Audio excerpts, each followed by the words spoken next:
Hey people! Glad to see you back for probably the final part of Ebe. Hey listen, I was just browsing Steam, right? And I just noticed there's a new thriller visual novel called Corpse Factory that's apparently releasing in about 2 hours. And I'm looking at it, and I don't know the first thing about this game, but it's looking like it might be kind of fun, and it might be new too. Do you guys know anything about that? Is that maybe something I should try playing? I mean, I'm already stacked with games in the first place, but maybe I could get a good couple episodes out of it. Okay, yeah, Corpse Factory. So it releases in 2 hours. I think it's in English. It looks like it's in English. Apparently the tagline is something like, let's see. If you had the chance to request somebody's death, would you take it? So, kind of an interesting premise. Alright, back to Ebe. Can't stay long, big sad. Oh, well, thank you for coming, Mittens. Don't know much about it. Well, it might be worth playing, you know, especially if I can actually play it early, you know, while it's still hot, you know. Okay, let's get into Ebe.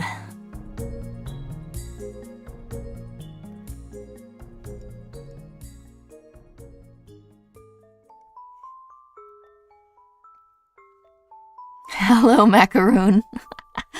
I don't know much about it, but it seems interesting. Yeah, exactly. Although it's probably going to be really expensive, visual novels usually are. Okay, I just need to enable this, and we should be good to go. Okay, remember how I said I was going to play in my off time to find the 2 missing paintings? That was a lie. We're going to go ahead and just run in really quick. The good news, the thing that I found out is that you don't have to replay the entire game to get the paintings. Even if you reload a save and then find the paintings and then save, it holds over across all your saves apparently. So I can just reload to a point where I missed them. So the red area was the first area where I missed something. And the other area is the brown area. I gotta stop. Which I've got many save files from. So it's gonna be something... Was it a Marvelous Night? Did I actually miss Marvelous Night? No way. No freaking way. So we'll go to this place, the brown area, and get it. Just to make sure there's only one. Yeah, there's only one. So we'll head back. We'll find it, we'll save, and then we'll try the red area. Blue Rose, yes, Blue Rose for Gary. I lied, yeah, well listen. I wanted to. I believed all my heart that I was gonna do it, but, you know. Was it maybe the eye painting, do you suppose? Oh, don't start woofing. Hey, it's okay. I swear, anytime an engine revs. Okay. Maybe because I didn't stare at it and stare back intently.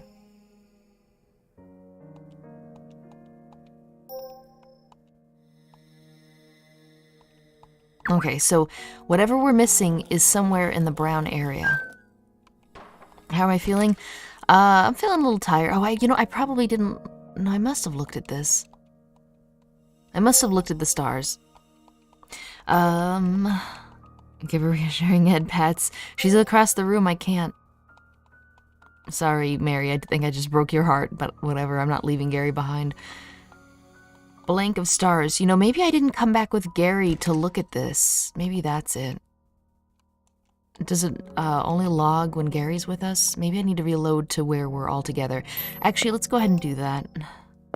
There's a moment where we all found each other. I think it was this one.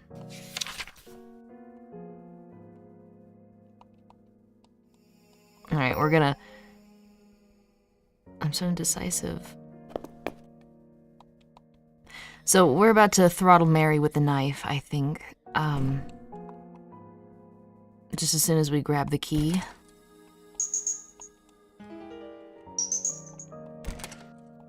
Hey, Atomic, nice to see ya. How are those exams going? Hopefully they're, easy for you. We can't function without Gary. Nothing gets done. See, we're about to get stabbed just because he's not chaperoning us.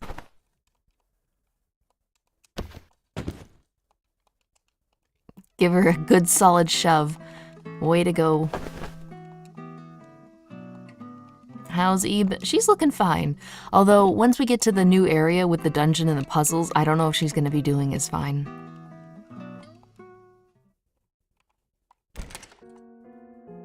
Okay.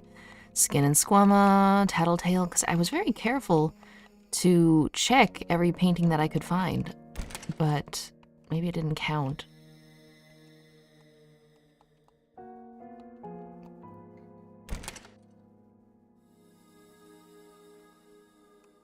Okay, we've got him. I should have looked at my painting count before coming in here so I could tell if I'd found it or not. We'll just start a new thing here. 106. I think we found it. 106 is different. Okay, so we're gonna go back to the title and we'll check the gallery. Carrie's pro-child abuse. She's not a child, she's a painting. She's probably more than 20 years old, come to think of it. You know what I mean? If she was one of Guertena's works and he's long dead. What? Okay, it's still not there. It's still not there. 16 out of 17. You might learn this painting's title in an unexpected place. So it's not something I can just walk up and check. Might learn this painting's title in an unexpected place. Okay, this is a riddle. This isn't just, oh, whoop-de-doop, I missed a painting. This is a puzzle.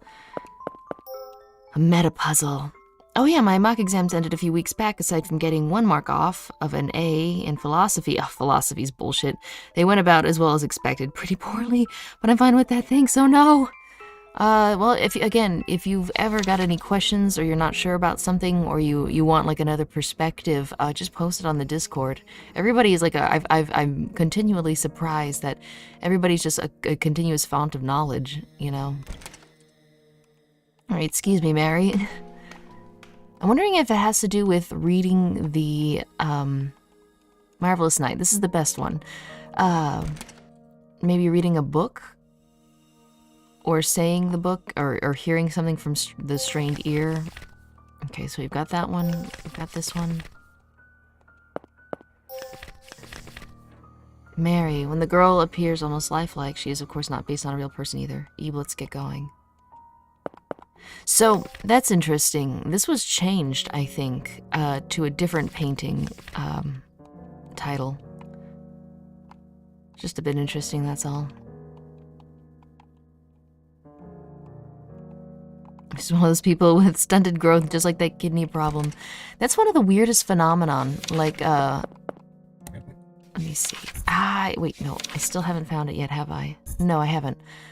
What was I saying? I think there's a guy, I forget his name. I keep wanting to say Andy Signor, and that's definitely not the case. But there's this dude in Los Angeles that has a similar problem where he looks eternally 14. Like just kind of the stocky 14-year-old, but he's 40, and it's just, for whatever reason, I think it's hormone related. He just doesn't appear to age. I don't know if there's other drawbacks, like I think usually there's like a kidney problem or something that can be associated with certain stunted developments. But it's just kind of interesting. Okay, we'll do this. Lady in Red, we've already got that one. Grayscale Fish, already got that one. Juggler. I think that one changed to Marvelous Night before. Yeah, that's right, it did. I think if Gary loses the room, it's quickly swapped out. You might learn this painting's name from a surprising place. So maybe someone has to tell us.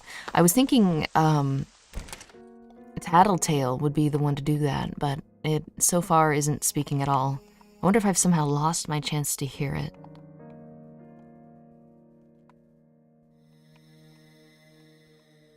Okay, I thought this would be easy, but I might have underestimated it a little bit. But it is in the brown area.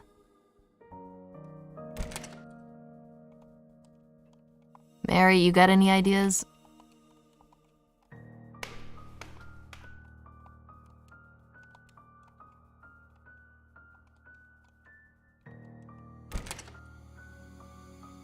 My knowledge generally wasn't the issue. I'm just really bad at doing anything under time conditions. Same. I absolutely understand. 100%.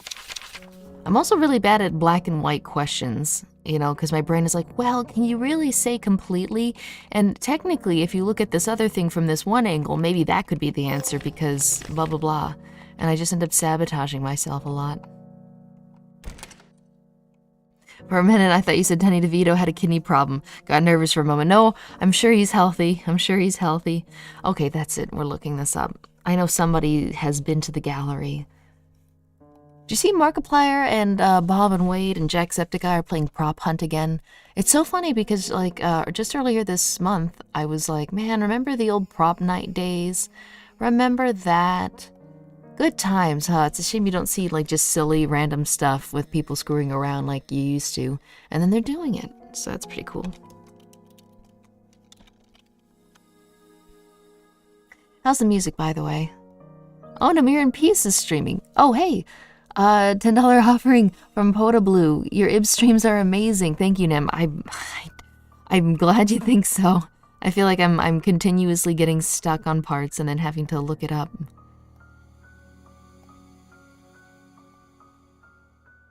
Okay, the gallery. So it was the brown area.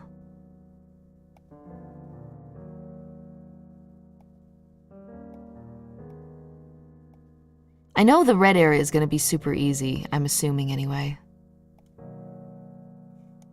Okay, what am I missing? Oh my god, it's the eyes! I'm somehow missing the eye thing. Okay, I'm definitely gonna have to really... I wondered about that. I was like, did we ever actually get the name of the eye thing? And no, we did not. Shoot, we're already... Is it okay to cross? Maybe I can examine him while he's... There's a hole in the floor. Yeah, but how do I figure out his name?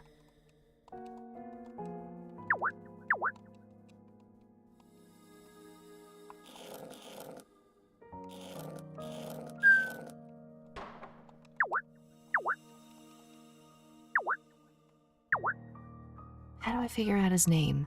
Did his nameplate fall, maybe? He's right above us. Okay, this is gonna trigger an attack. Oh, I can't... I guess I've already pulled all of them. How do I get the eye painting's name? I remember Gassy Mexican and his part 300 prop hunt. Ah! Work is heavy, still have to catch up with the other 2 streams. Ah, I'm so sorry. Ask him politely. I don't know. I've tried staring at him, and I've tried talking to him, and that doesn't do it. Maybe, okay, tell you what, we're gonna go ahead and load an even previous save to this.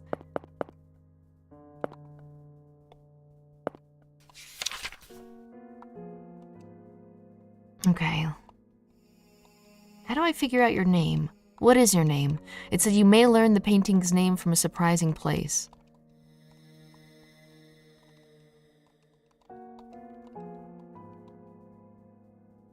How do I do this? Okay, that's it. To Google we go.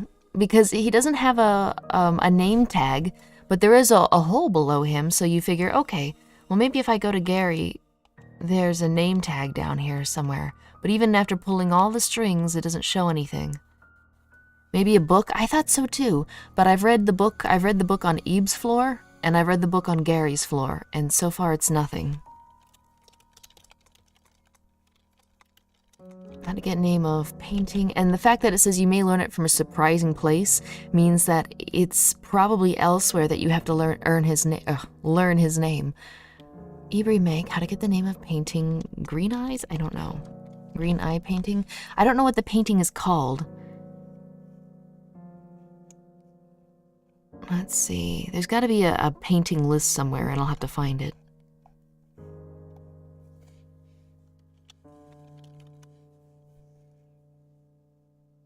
Maybe a book? Yeah, I've read both of them. Oh, wait, I think I already read that one yet. Okay, there's a wiki with all the paintings. I just have to find the one with the eyes. Bashful Glance. Okay, Bashful Glance. How do I figure out your name? In order for the painting to appear in the true Guertena exhibit, Ebe must keep Gary alive to read its name in the collected works of Guertena in the Cyan area. Cyan area. Cyan area? Where's the Cyan area?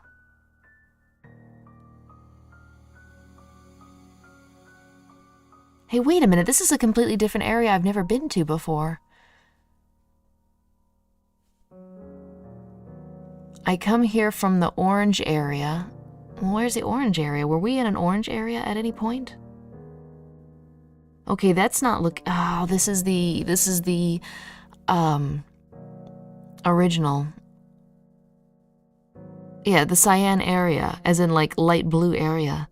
And there's an orange area too. Okay, let me see here. This is complicated. I didn't expect that one to be such a pain. It is a really cute painting though, I'll give it that.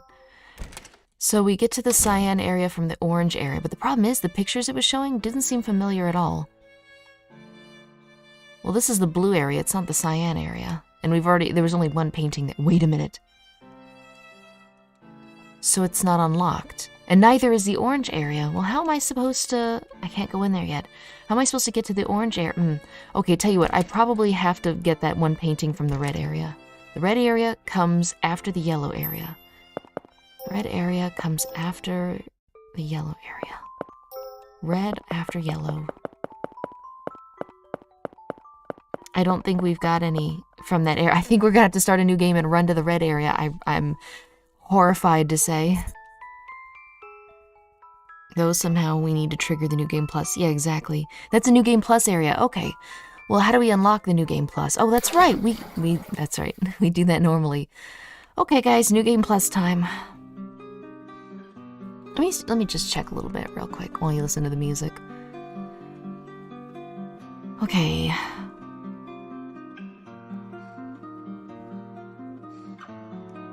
Because I'm worried, like, what if there's an entrance to the NewGamePlus areas that you can easily miss, you know?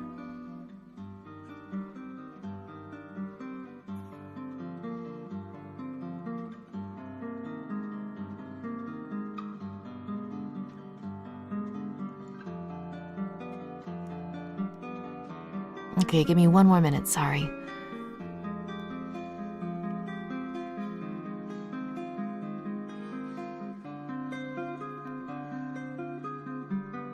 Okay, so there's an extra stairway.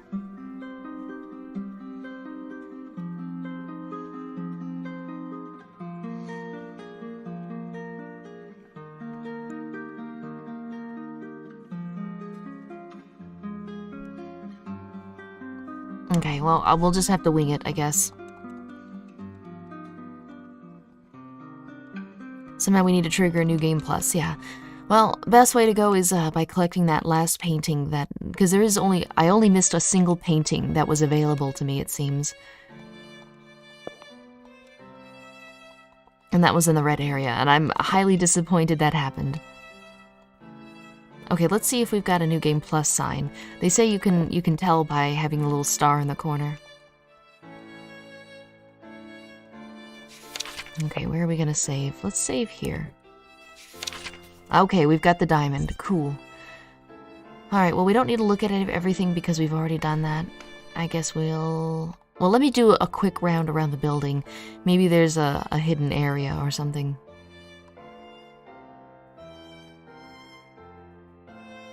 Hey, it's Gary. Is that the missing one? Yeah.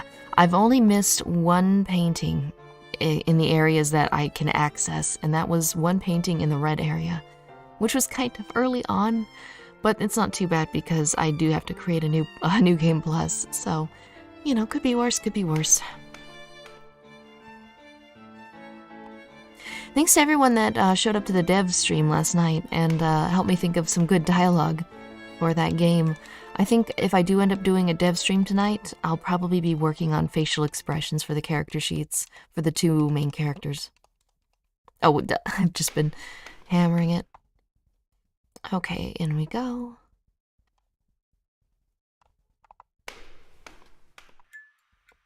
You'll have to look into that one thriller visual novel. It's worth a couple episodes at least, right? No one's around. Okay, so you walk around, you get harassed a little. The dev stream was really fun. The script writing process was cool. Ah, it's so slapdash, honestly. But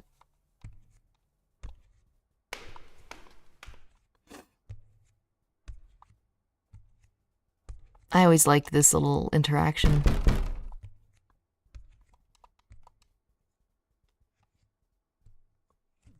But yeah, we're getting through it. We're definitely getting through it, and that's what's important.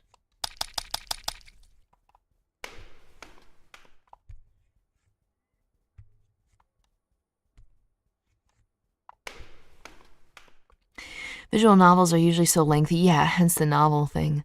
So I get that for sure. But like I said, it might be fun for a couple episodes, and if it inspires anybody to play the game themselves, then that's really good, you know? Alright, we got our rose. We got our key. Time to beat it. Wow. The rose is kind of hurt. Wonder how that happened. I guess you just get it slightly wilted, maybe.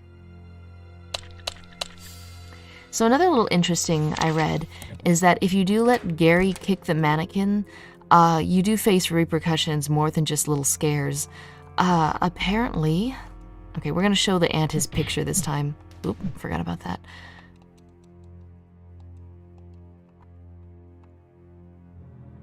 I guess I can't touch that until we know that we need it. But apparently, if you do it at one point in the game, over one of the vases that you can put your rose in to replenish your health, there's a hanging mannequin dripping red paint into the vase. And if you try to put your rose in the vase to regenerate health, it just damages it and you lose a petal. Which I think is fun. Like, that's an interesting little consequence. Okay, Mr. Ant, here you go.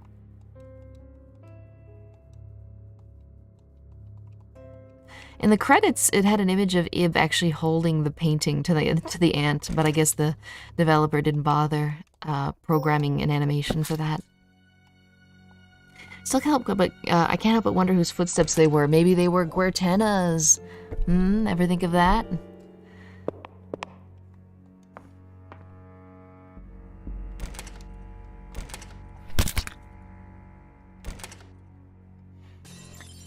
There we go. I'm so sorry, little ant. Your painting was too good for this world.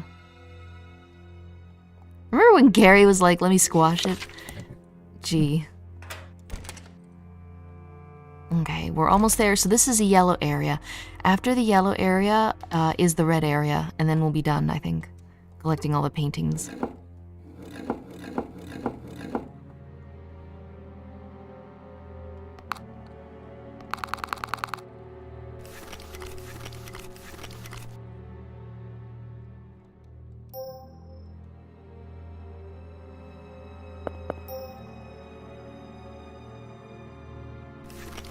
Cue Gary trying to lift the skirt of the thing to see what was underneath and getting kicked. Ah, alright, we'll give it the shoe.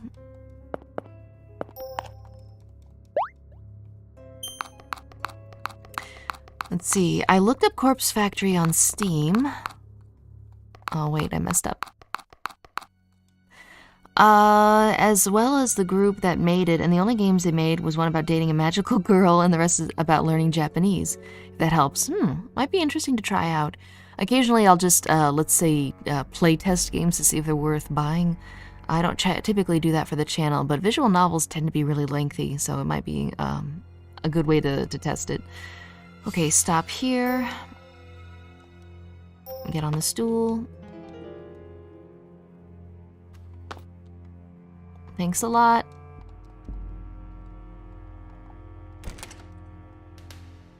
Okay, so that's one fish. Next is gonna be 2 fish.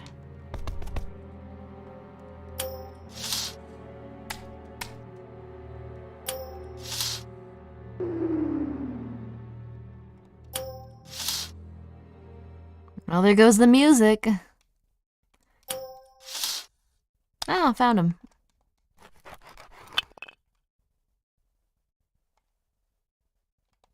If I really wanted to, I could just be super mean to Gary and then also allow him to just destroy and murder as he pleases. But I don't have the heart for it. Plus, this is going to take us to a new area, right? So there's no point ruining things.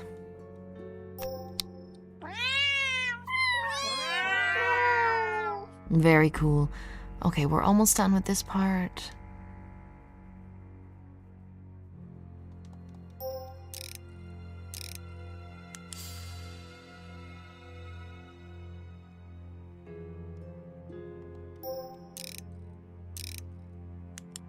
It's my birthday today, guys. Lord of Chaos, hasn't it been your birthday for like the last 3 days? I might be wrong. I don't have the best memory, but... B2. I feel like it's been your birthday a lot.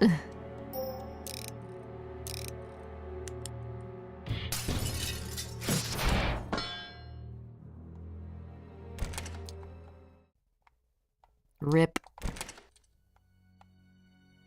But hey, look, we got some fruit.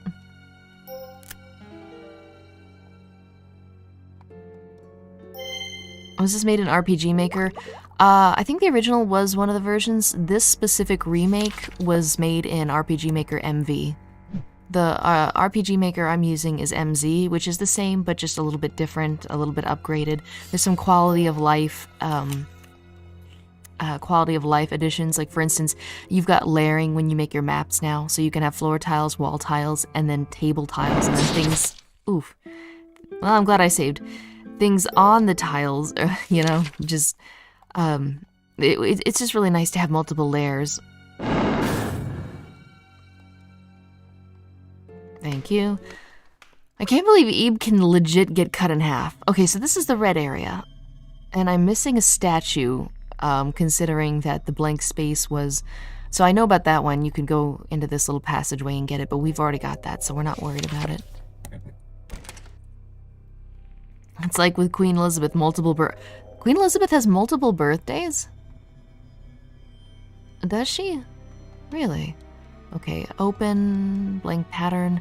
Again, it was a statue, so I need to specifically focus on statues.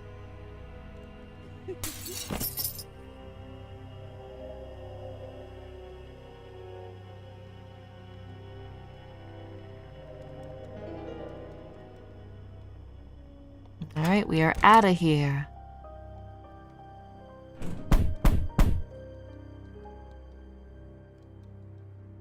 Oh, we're gonna have to listen to the stupid key pie thing. Oh wait, I can skip it. Never mind. Yay! Hooray for new game. Let's see. No man, it was on May 31st. Really? I swear, there's no way. I swear to God, we've been like, oh, happy birthday, Lord of Chaos. I know, because your name is very distinctive looking. She has 2. I wonder why she has 2. Let's see, I got blocked by Onips and Kakibaki on my birthday. You know what, maybe it was that you mentioned this when we did the dev stream, and the dev stream took place just after midnight. So maybe even though for me it was like yesterday and stuff, it was early morning of today. Okay, so I might actually... Okay, oh, when is her actual birthday? Another day for official celebration. Wow, look at the queen with all her birthdays. Oh, hey, Gary.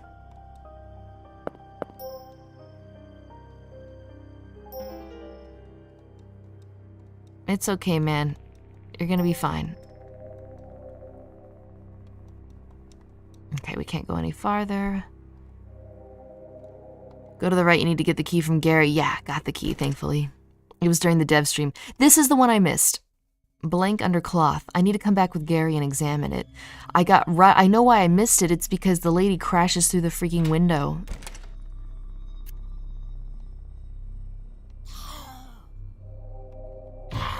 Ow.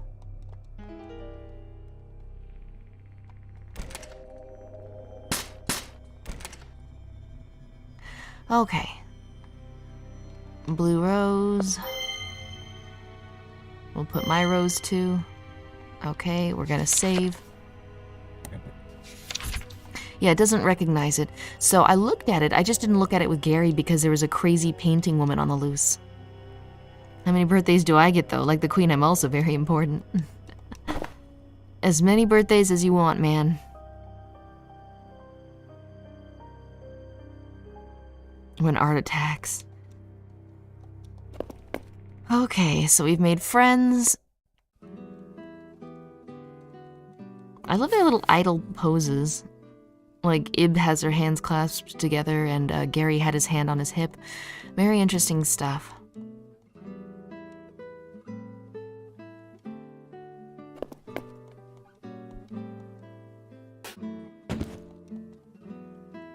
Way to go, Gary. All right, let's go ahead and read the thing. Oh, it's okay, it's okay. Here we go, here we go. Forsaken shelter under cloth. There we go, we have our final painting. I guess we'll go to title. It's always your birthday. Ib's idle pose is adorable. Yeah, really good sprite work in this game. Honestly, it's what everyone should strive for. Okay, there we go. We have every single painting that we could have possibly gotten. Complete. There it is. Okay, now that just leaves this place. I even have a little note here. You might learn this painting's title in an unexpected place. So I'm going to have to find a way to get to that extra dungeon. The question is, how do I get to the dungeon? You know? Isn't it expensive to throw B-Day parties every day? Yeah, it's probably also not great to eat cake every day too. I'm pretty sure that's how you get diabetes. Okay, let me see. I'm gonna go to Wikipedia real quick. We're gonna see if like, I just have to keep playing the game and then I have to, like, notice an area that wasn't there before or something. We'll see, we'll see.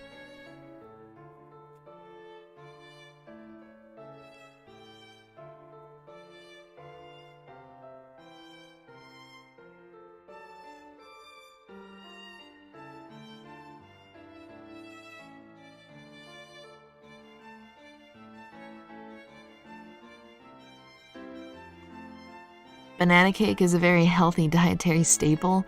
Depends on how much sugar it's got, I think.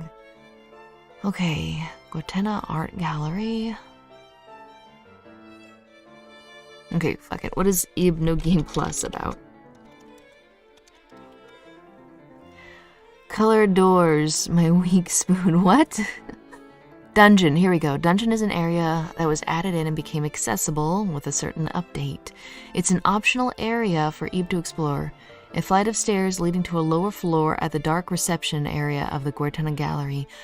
Oh no! Okay, so this is gonna be all the way at the very end of the game. You know when Ib and Gary make it to the gallery? Gary's gonna talk about he feels like we've been here before.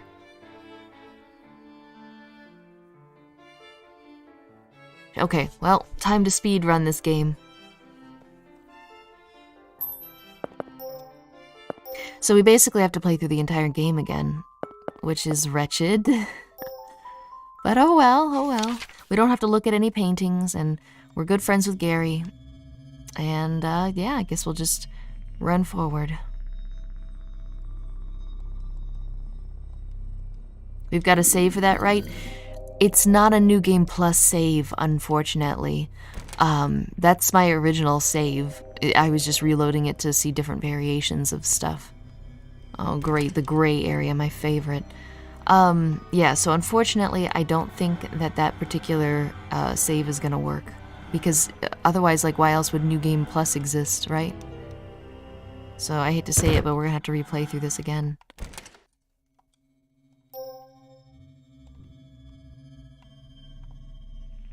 Did you save over the ending? Is this NewGamePlus though? Yes, it is. And you can tell if you go over to a save station and you look in the top right corner. See? Ib and Gary both have little diamonds in the corners. And so here's the autosave and here's our save. No other save has that because no other save was created after I beat the game and played over till the end. So I'm 99% sure in order to get to the dungeon, it has to be on a NewGamePlus save. Geeb. No. I don't know, that was weird. Okay, Gary, pet the cat.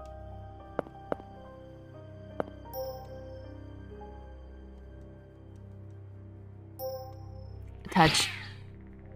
Are you alright? I think we had to stay away. Touch. Give up on that already. Okay, so there's the cat. We're gonna have to go ahead and solve the tea party. How did I do this?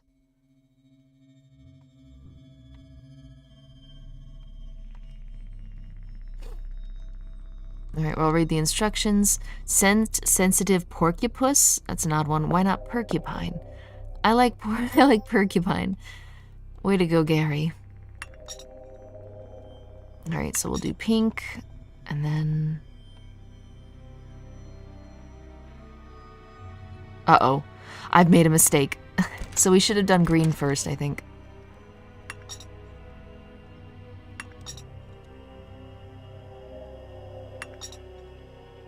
Okay, so he's good.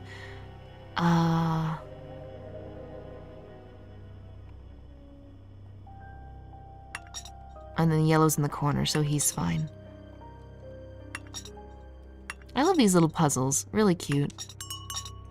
Okay. Bib and Barry. No. Gib and Airy. Eve dressed in Gary style. That might be fun to see, like a reversal of color palette and style switched on the two of them. A smell of tea began to waft through the room. Sensitive porcupine. What a cutie. I really like how grumpy and angry that cat looks.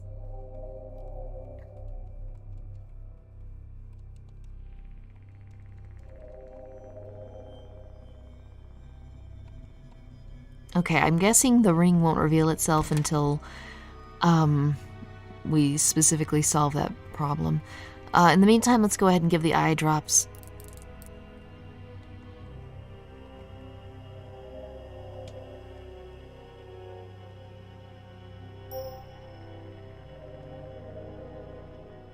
I can't help it. Okay, eye drops. Perfect. I can't believe I looked everywhere for that eye and I didn't realize that he had come over here. Okay, then we put that eye in the snake. In the left skull's hand.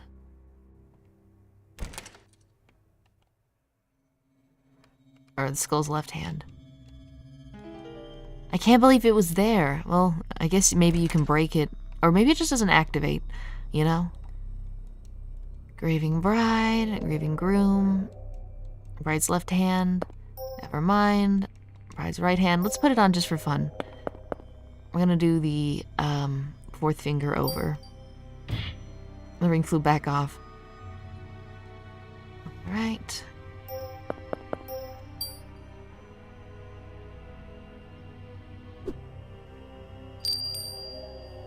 Cute. Alright, Gary likes flowers. Same. Let's get out of here. There's an object in the extra area that Gary refuses to let you examine because he feels something off about it. So one of those things you will need with/without Gary. Save just in case. Well, that would be all the way at the beginning of the game. I know what you're talking about. There's a book that Abe tries to read, and it's clearly implied that it's like an adult erotic novel. And everything is censored, and Gary's like, okay, let's put that away. So yeah, you did. Also, even if I did want to lose Gary and then go back to that area, the brown area, the beginning of it gets blocked off as soon as you and Mary cross over. So it's a nice idea, but I don't think...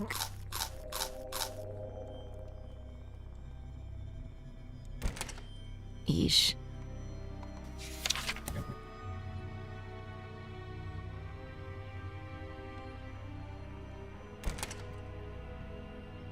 Gary the snail.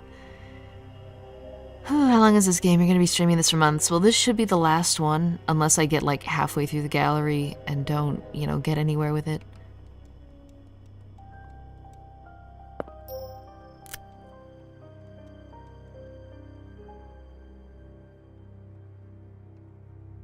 Okay, so we're going to need... What was it? And put the 4 numbers hidden in the painting.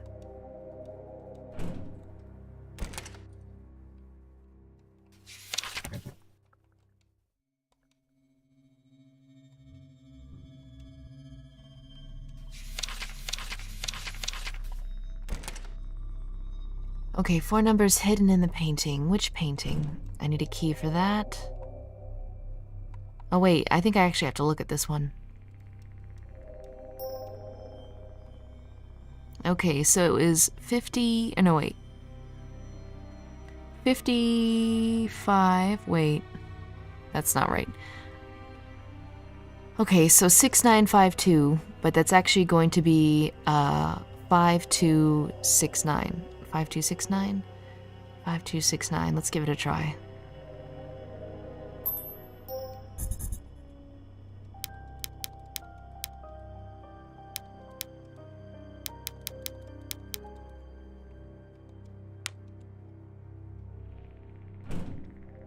Shoot, is that not right? I got this last time, but for some reason I can't read it upside down anymore. Okay, let me see this again. Okay, sorry, I'm gonna have to... It might break tracking. I'm gonna have to turn my whole head upside down. Okay, 2569. Isn't that what I did? 2569? 2569, 2569. Ugh.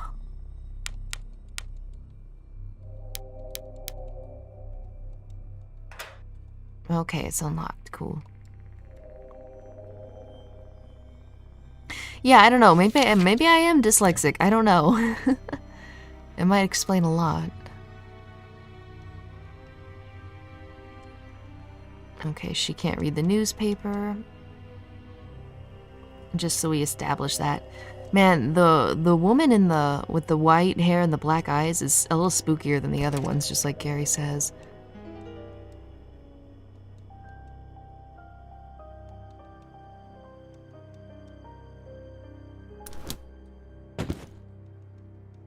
And then the mannequin's got some... Oh, wait, no! So, it's not what I wanted to happen.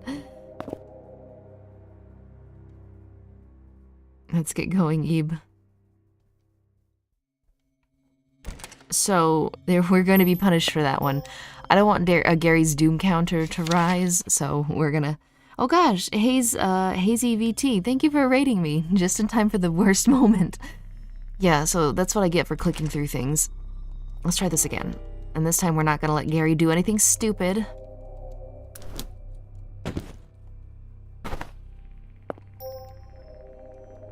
Gary, don't. It's for your own good, believe me.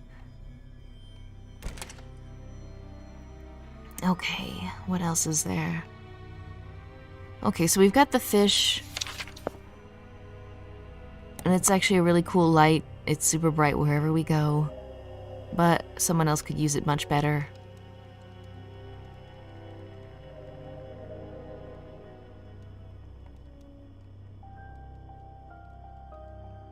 Wait, wasn't I supposed to use the fish on that? Well, maybe we have to trigger this.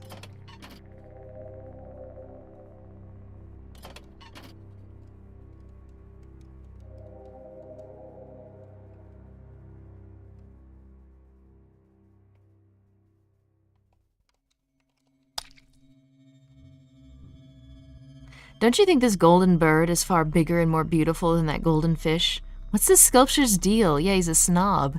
That's really funny though, that if you go there with the fish first, it gets mocked. Hey, move aside, I can't read my paper. Okay, lady, can we trade? We have a really cool bird here. I wonder if I broke the game by going out of order. I might have actually just done that, because I think we were supposed to... Well, what are we supposed to do with the fish? I know we're supposed to trade it for the elephant because it's much better lamp. Oh, wait a minute. Ball with hole. Okay, now it's much brighter. And now we've got a painting after us. Okay. I don't know, my fish is much brighter than your bird, so cool. Second half is by a portrait. Thank you so much. Yeah, that's the thing. I couldn't remember that the sculpture was in pieces.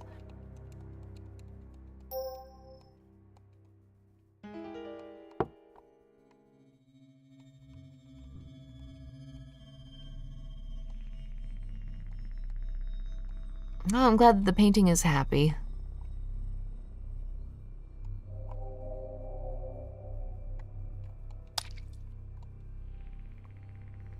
No way. Okay, fine.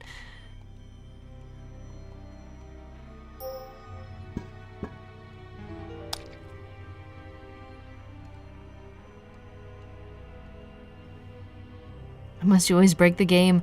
Yeah, I just wasn't paying attention as per usual. Just in case, though, we're gonna make a backup save here. That way if I do anything dumb.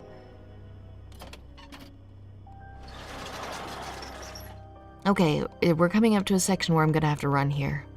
But we're making great time, honestly.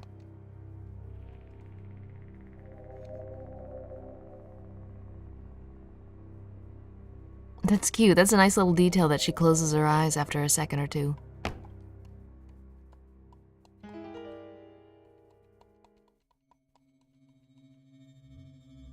Alright, now the gold lady isn't happy. Never can win in a world like this. Well, in all defense of the painting lady, that probably might have been her part of the statue, you know, and it was just on the floor in front of her painting, and we snatched it, you know? I love how it's like, oh, but the painting ladies can't open doors. But it really doesn't matter, because they can literally just break down the wall. Okay, we're gonna try and juke him. Oh wow, I actually don't have a lot of health. I should have made use of a vase or something.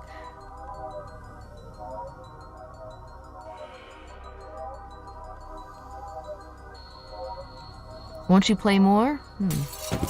Okay. We've got to go because she is on steroids, man. Let's go around. It's nice that Gary listens.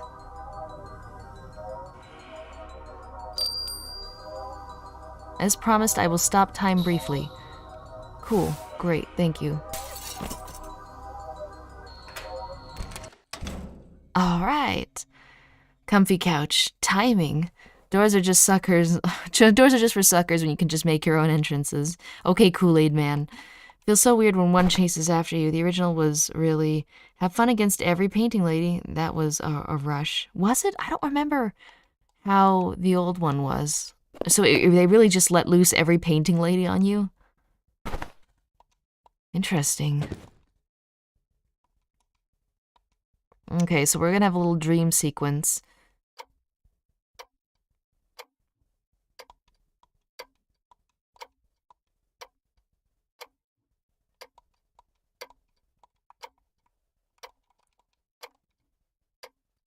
Oh no, the eye is bloodshot again. Everything is fake.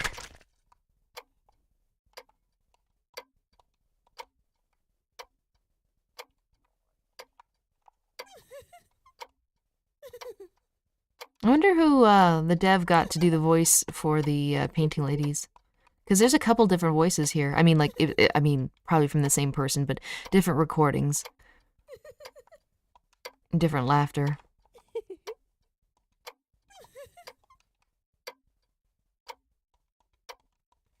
I did always think it was weird that the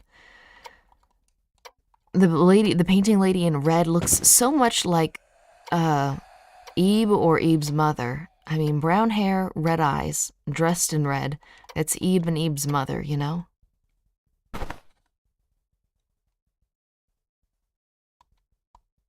Or maybe it's a common look for this world, who knows?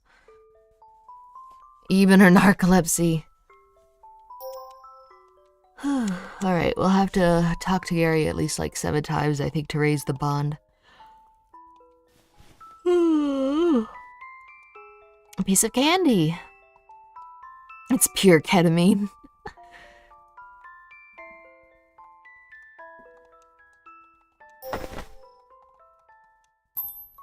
Gary's coat. It's tattered all over. But Eve, it's supposed to look like that. Totally. No leaving this place. See? And then if you look again, it says no running in the halls. And you're like, wait a minute, did I read that right?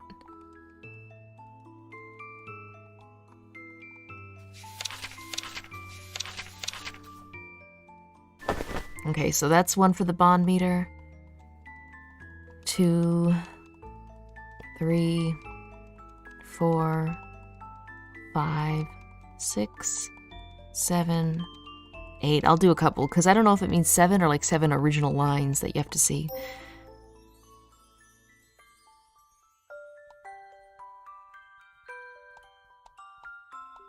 You're a tired ghost today. Yeah, I am. Working on that game project is actually kind of tiring a little bit. I have a habit of working on it late into the night, and that doesn't help with anything. It's just sometimes you're really on a roll, you know? Sweepy. No.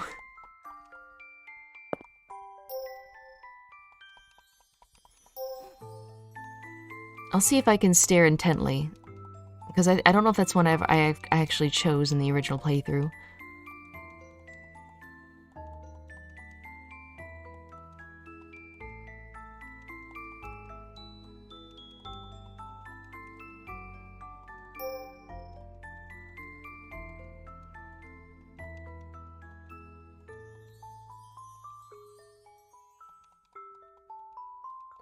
Of course, now I'm not going to be able to get to that question again. Oh, that's not it? Okay. Yeah, see, it's better not to eat the candy. I don't think you can, but because you don't, you're able to remember him a little bit.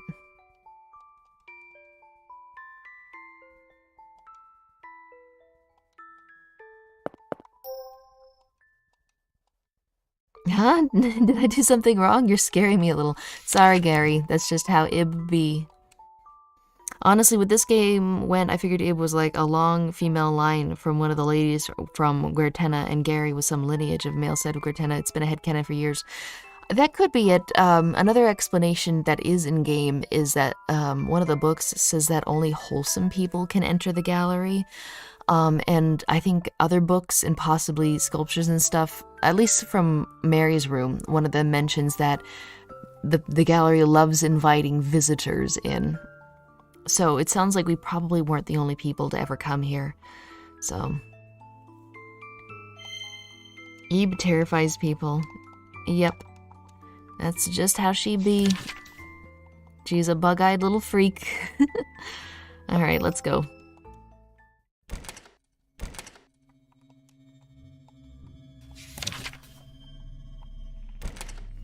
Ebe's mom was definitely a Guertena model. Well, it sounds like Guertena was a thing way before Ebe and her parents and her mom, you know? Looking at the milk painting also boosts your bond with Gary for whatever reason.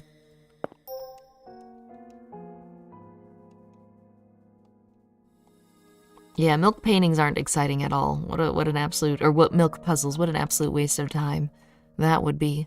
Because there's no reward at the end, you know?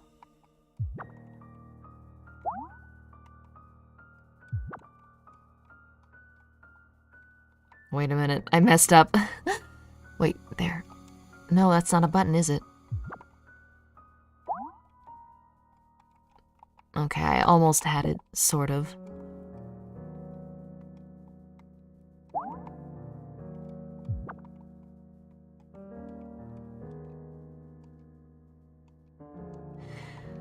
It's like a maze. You know, come to think of it, there was one of my favorite lines from Gary because he actually taught me something that I didn't know.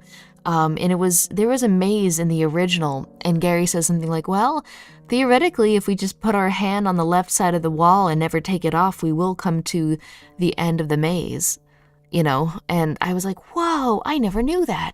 And I didn't see such a thing in the remake. Did they take out the maze portion? This sort of maze is a bit simple for us now, wouldn't you say? Yeah. Indeed, we solved all sorts of puzzles after all. Oh, sorry, look at me getting all cocky just because I got through a maze. No, Gary, you did good.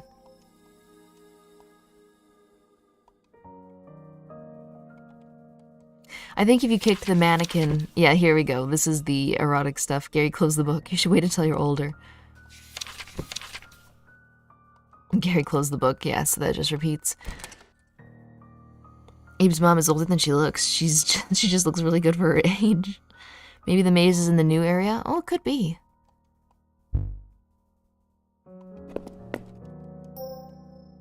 That's good to hear. Stay put here, all right? Still, this is a problem. That's right. I forgot I had the lighter. Yeah, scared now, ain't ya? Well, we are getting out of here.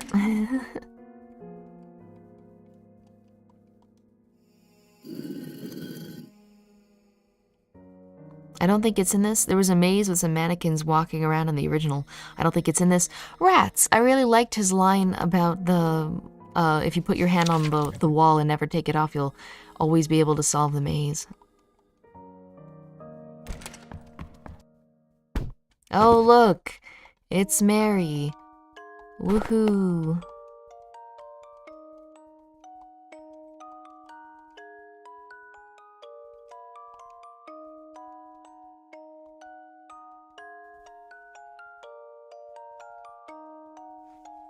You're a bad liar, Mary. So we've seen this in the original playthrough. I'm just gonna skip through a little bit. Nice to meet you too. So we'll be polite. I mean, there's no point being cruel, right?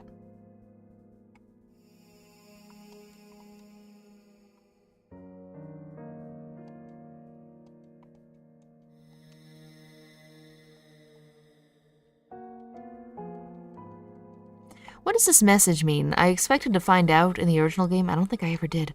Which one is it really? Is it referring to this painting? The force of coral. Which one is it really? She fooled Eve and Gary, though, didn't she? Well, to be honest, Eve and Gary aren't exactly detective-level intellect. Where was I? Here. Having her yellow rose betrays her as well. Well, there's no reason for Eve and Gary to think that a yellow rose wouldn't exist, considering they have a red rose and a blue rose, respectively. Let me make sure. Okay, flowers of jealousy. Okay, we're gonna get split up here.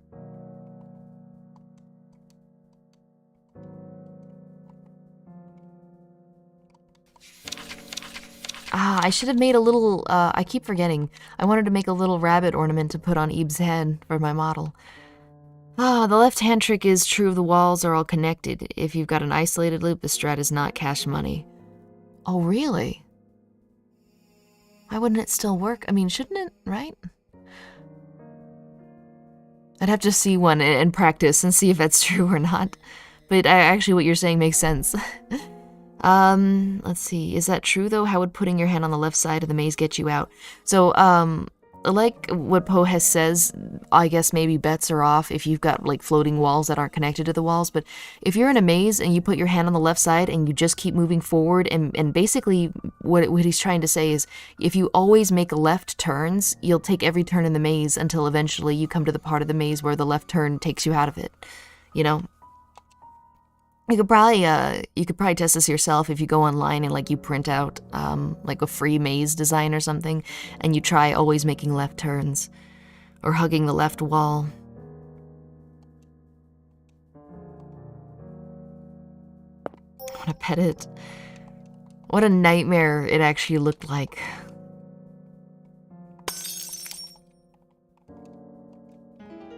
Okay, violet key. Good thing we get to keep the key, you know what I mean? Hope you have a large yawn. Don't say that, you're gonna make me yawn. Ugh, man, I'm tired. Ordinary violet key from a broken rabbit. I better save.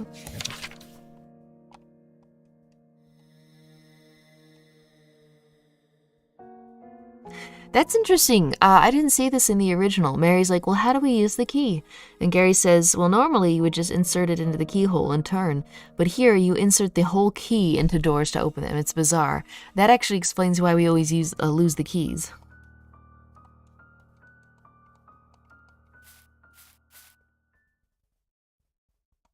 Okay, guys, if you hadn't stopped and stared, I think we would have been fine.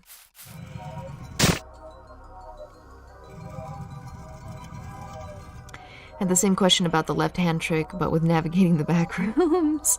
I think all bets are off with the back rooms. That was scary. It was certainly sudden, so it caught us off guard, but I'm glad to hear that nobody's hurt. But with these things in the way, I can't get over here. Breaking them. Okay, so we've already seen this part. Man, we are actually making great time. The purple and brown levels are pretty much the last ones. It'll be fine. My, is that so? Well, I suppose I'll let you look. Fine, but if you don't find anything, make sure you come straight back, understand? Then we'll reconsider our options. You got it. All right, let's go.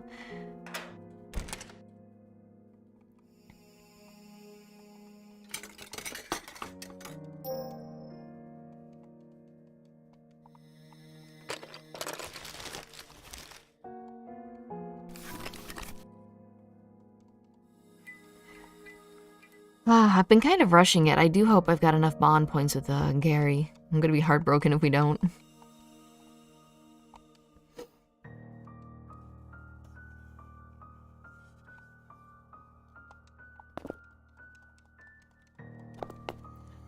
So I wonder, was Mary doing this, like causing this to happen, or was it just the creatures screwing with us as usual? Because surely she must have wanted to separate Ebe and Gary so she could get the rose off of one of them. Preferably Gary's rose. Stuck it back on. There we go.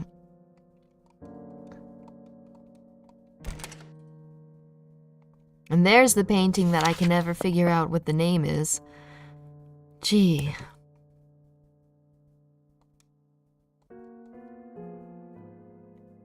Okay, we're now to the brown area. At least for Gary and Mary. I mean, Ebe and Mary.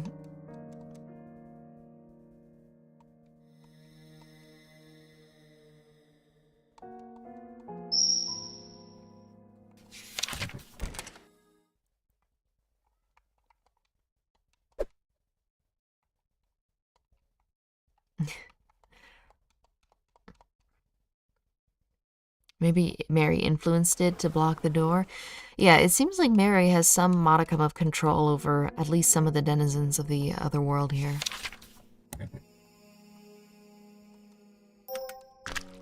Oops. Okay, that'll make the doom counter go up. We're gonna load the game real quick. I think it's this one.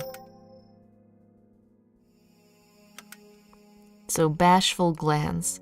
This is a pretty cool painting.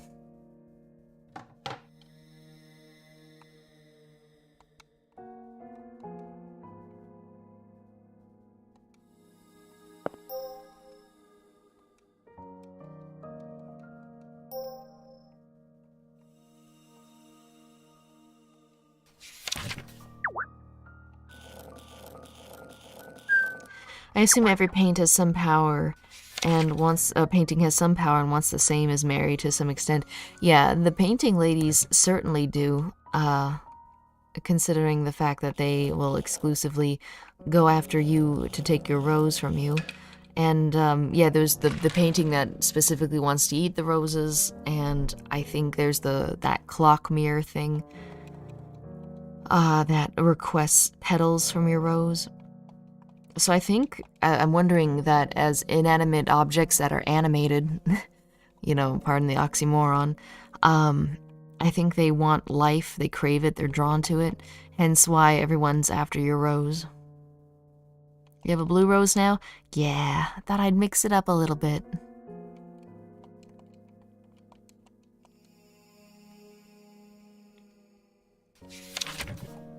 Alright, do not kick the doll, Gary.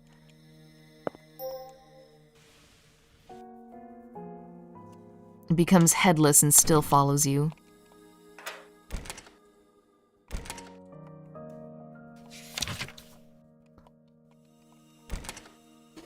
Okay, we are now collecting paint. Gosh, this seems familiar, doesn't it? Depths. That's one of the questions that the clock will ask us. Typically, anyway.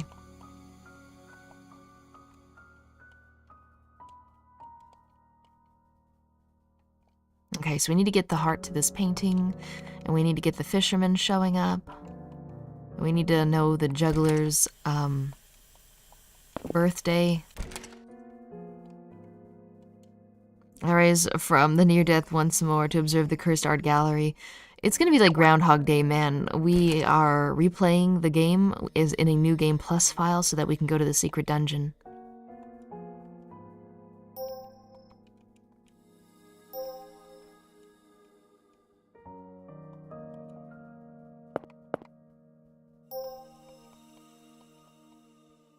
I think it raises his doom counter if we say we'd leave Gary behind. I hope you're feeling better, King Richard. I know that, I'm a little sick myself, but nothing compared to what you might have. So, I'm glad you're, pulling through. Okay, we're gonna go ahead and take the challenge. Heavenly Thread.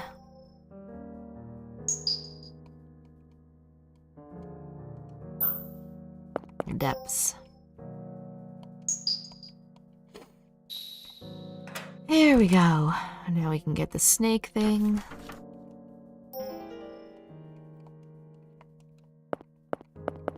So Bashful Glance is the only one we're missing. It's under B.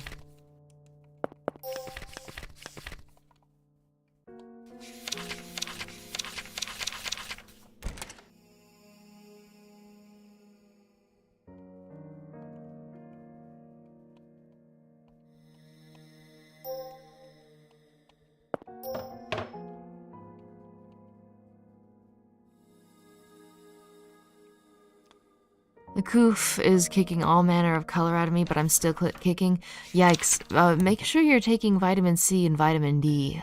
From what I've heard, those vitamins are actually really important for the immune system. And depending on where you live or whether or not you get out much, you could end up being like a little bit deficient in one of them. Also, of course, it's nothing compared to, you know, being monitored by a doctor or healthcare professionals. Okay, let's head back to Gary and we'll get that heart.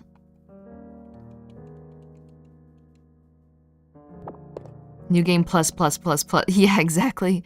For a second that you're gonna say Juggalo. Well, I think Juggalo does mean clown, right? Okay, we can give this to the Heartmeister. Go ahead and take it. And then the green paint is in here. Oh gosh, look at that doll. I've never seen that. I somehow must have missed that in my other playthroughs. Gigolo means degenerate, does it? Have you ever played Strawberry Shortcake Battle Royale? Nope.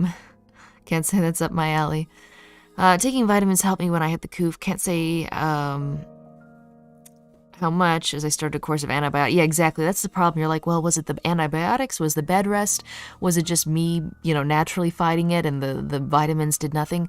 Something else to think about. I've heard, now of course, do your own research, talk to your doctor and all that, but there's one vitamin, like basic vitamin, and it's called like Q10 or QI10 or something like that. Apparently it can be good, but again, I can't even remember the name, so don't trust me. The doll is random. That's interesting. We gotta put random scares in the game.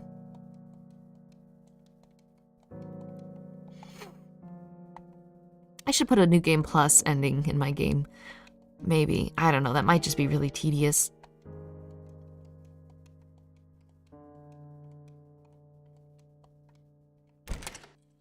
Okay, we've almost got enough colors. What am I saying? We've only got 2 out of the 7. Never mind. But we can put the umbrella on the hook.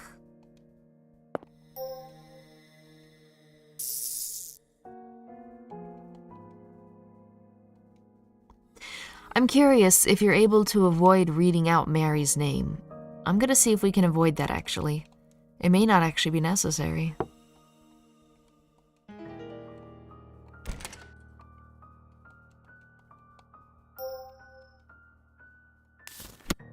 My favorite room in the game.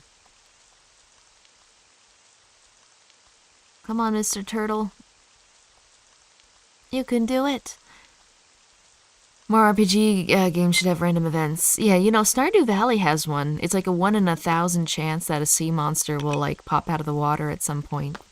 Okay, this one usually gives me conniptions, so we'll see if this did it.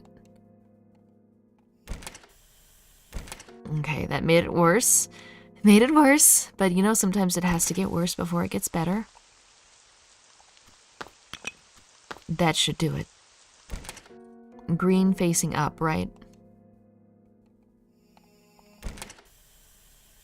Okay. That should do it. Let me go ahead and save before I ruin everything. My favorite part about the woman without umbrella is that she's two paintings, one with and without her umbrella. Yeah, I noticed that when we went to the True Gallery. We could see that. Oh, on a side note, that's it, I'm sorry, CoQ10 is a coenzyme that aids in cleaning the heart so oxygen gets to extremities. Okay, that's what I meant to say. I was like, there's like a 10, there's a Q, and again, this is like a basic vitamin, so it's not like you're finding any weird drugs or anything. I'm pretty sure you're supposed to take CoQ10 every now and then, just to make sure. So yeah, that's what I know. Vitamin C, D, and CoQ10 can be good for your immune system and fighting off things. So I hear anyway. All right.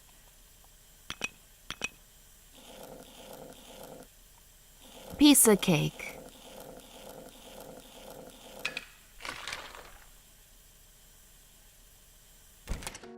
Yeah, a woman with an umbrella really does have a nice kind of stark image too. I'm a sucker for a good silhouette. Okay, so that'll do it. Oh god, not the doll, not the doll!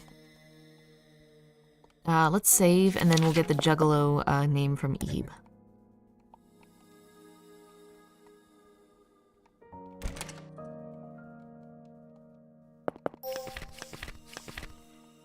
What is it, 6223, I think? I went by really fast, so I'm not 100% sure. 6223. Oh, no, no, no, no, no! I hate that it lets you click right through it.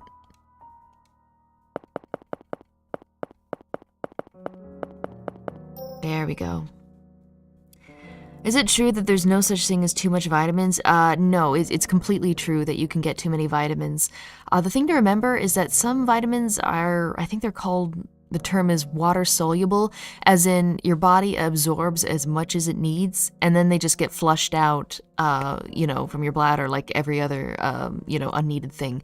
However, some vitamins are not, and they actually can build up in your system, and I think possibly cause toxicity if you have too many.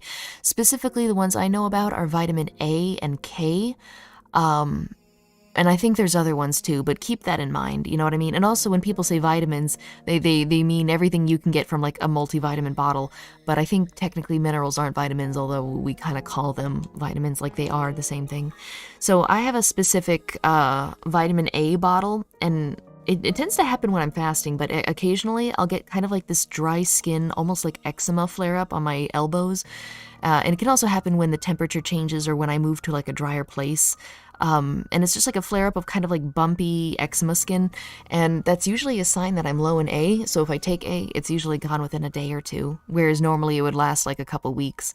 But again, vitamin A can build up in the system, so I don't take vitamin A regularly. I only take it when I think that I might need it. So it's something to keep in mind. Vitamin C, I don't know if you can have too much vitamin C. Vitamin D, technically you can't overdose it, but I can tell you from personal experience, if you get prescribed like a mega dose of 2,000% daily percentage of vitamin D, if you take that once a week, you can and will get a kidney stone. So it's not fun, it's not great, but what are you gonna do? All right, I think that's just about it. I think I have to interact with the book in order to get the doll to go to a certain place, right? Wait. Here. Okay, how many am I missing? 3 balls left to find. So the white one and the red one. What else am I missing? The white and the red. The white and the red.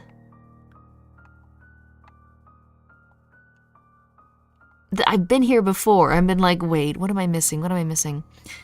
Yeah, but as far as B vitamins go, I don't think you can really... Oh, that's weird. I don't remember that being there before. Oh, that's right, the, vines left.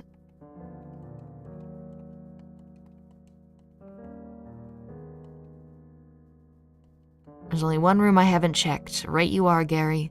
And it's this one. However, I don't think that that room's gonna open up until I hear Mary's name. Oh, there's really good conversations about vitamins going on, but I can't stop to look at them, rats. To some extent, like vitamin A will be urinated out. Really? I could have sworn vitamin A can build up, but too much vitamin B12 is more difficult. I always heard that the Bs I always heard that the Bs didn't remain in your system. That being said, I'm only really got experience with like B1 and B6 or B5, whatever pantothenic acid is. You mean to tell me that vitamin D gives you a cool rock collection? Sweet. Yeah. I honestly felt like I was gonna die. My blood pressure dropped. I started to pass out. It was really bad. That doll's not moving until I read it. Okay, we're gonna read Mary's little thing. Kidney stones are rather fun. I've gone through several ones throughout my life, a few times a month. That was, I think, probably the worst pain I've ever experienced. That being said, it was probably a really large stone because it was, that vitamin D pill was insanely huge. Yeah, see, the doll's now gone, and there it is. It was rough.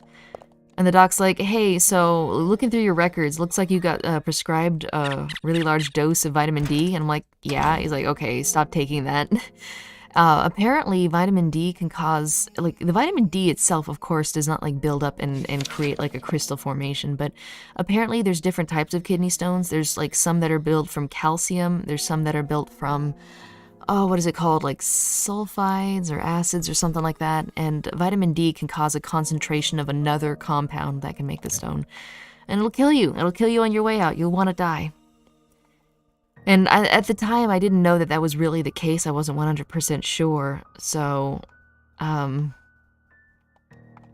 was like, crap, I know some people have chronic issues with kidney stones their whole life. Is this going to be me? No, it was just because of the vitamin D. I've only ever had that issue once. Although I think if you depending on diet and genetic factors, you can get them. If it's large or toxic enough, you'll notice it. Size or toxicity really matters a whole lot. Just thinking about having hard stuff in the kidney makes me want to pass out. I might have it messed up. I mostly stick with amino acids, potassium, and magnesium. Yeah, I don't take a lot of vitamins. I'm really bad about taking them just because I'm scared of overtaking them, even though that's probably not possible considering, you know, it's a multivitamin. You mean to tell me? Yeah.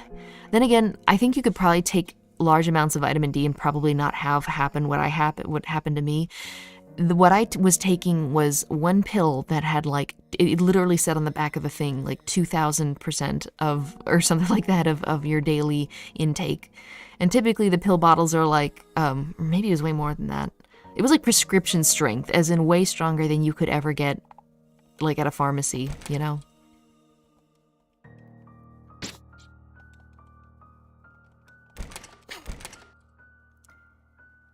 I love milk, but the last thing I want to deal with is solid formations where they shouldn't be. Well, I don't think you're going to get kidney stones from drinking milk. Again, you're going to have to...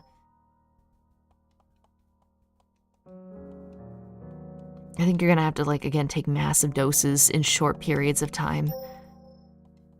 Because, I started that vitamin D thing because I was low, and then within, like, a month or two, then I had the kidney stones. So it happened incredibly quickly.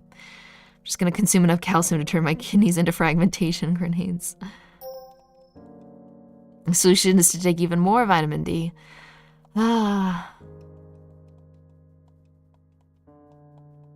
Mary chews on crayons. Cool, great.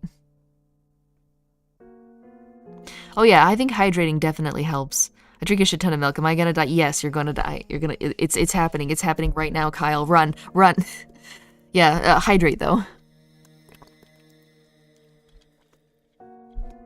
I think sodas can contribute too, because technically it's not like pure hydration.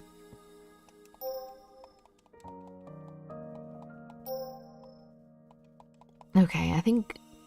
Hey, what do you think of my scarf? Oh, that's a new one. It's cute. I'm glad, I really like it too. Your ribbon's all big and cute too, Ebe. Well, thank you. Off to dinner, bye. Bye, Jahan. Protein like a steak or beef is hard on the renal system, is it? You know, I've always heard that. you know, like, red meat is bad for you, this and that, but it's like, didn't humans, like, early humans pretty much evolve eating red meat? Like, wasn't eating red meat a big game changer? Isn't red meat, like, the holy grail of, like, predators when they're preying on things? You know what I mean? Like, taking down ox. See, she is following you, I told you. Ah, it's so spooky. But I also wonder if it's really as bad as, you know, people make it out to be. Because, you know, technically everything causes cancer. You know, like apparently applying heat and cooking your food raises your chance of cancer, but only by like 0.00% or something like that. So, and that's the thing, like, it's usually more nuanced than black and white. So if you put a title out that says, oh, eating red meat can give you cancer, that's like so oversimplified, it's almost wrong, you know? I heard if you eat like way too much of red meat, it can cause issues. Yeah, I think it is the least healthy meat. But then again, I don't think anybody's eating like steak all day, right? Ah, we ate a lot of rawish meats, yeah. Really? Did humans really eat a lot of raw meat? I feel like we developed fire in like the caveman days, didn't we? Like way long ago. That's why our gallbladders and stuff were bigger back then. That's right, the gallbladder did have a function, didn't it? Interesting stuff, really interesting. Okay, here we go, guys. It's just RNG, so I'm just gonna touch every doll I see. If there's something you enjoy, it'll probably have a link to cancer. Yeah, I think coffee has a link to cancer too, right? What about drinking gravy? In moderation, bro. Personally, I've never understood the appeal of gravy. I mean, why would you put it on potatoes? Like, a little bit of butter is just fine, right? And why would you put it on, like, meat or steak? Shouldn't the meat or steak be really good on its own? I have a bad feeling.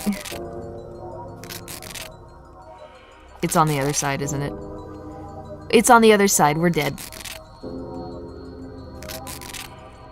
Okay, sorry, Gary. Rip.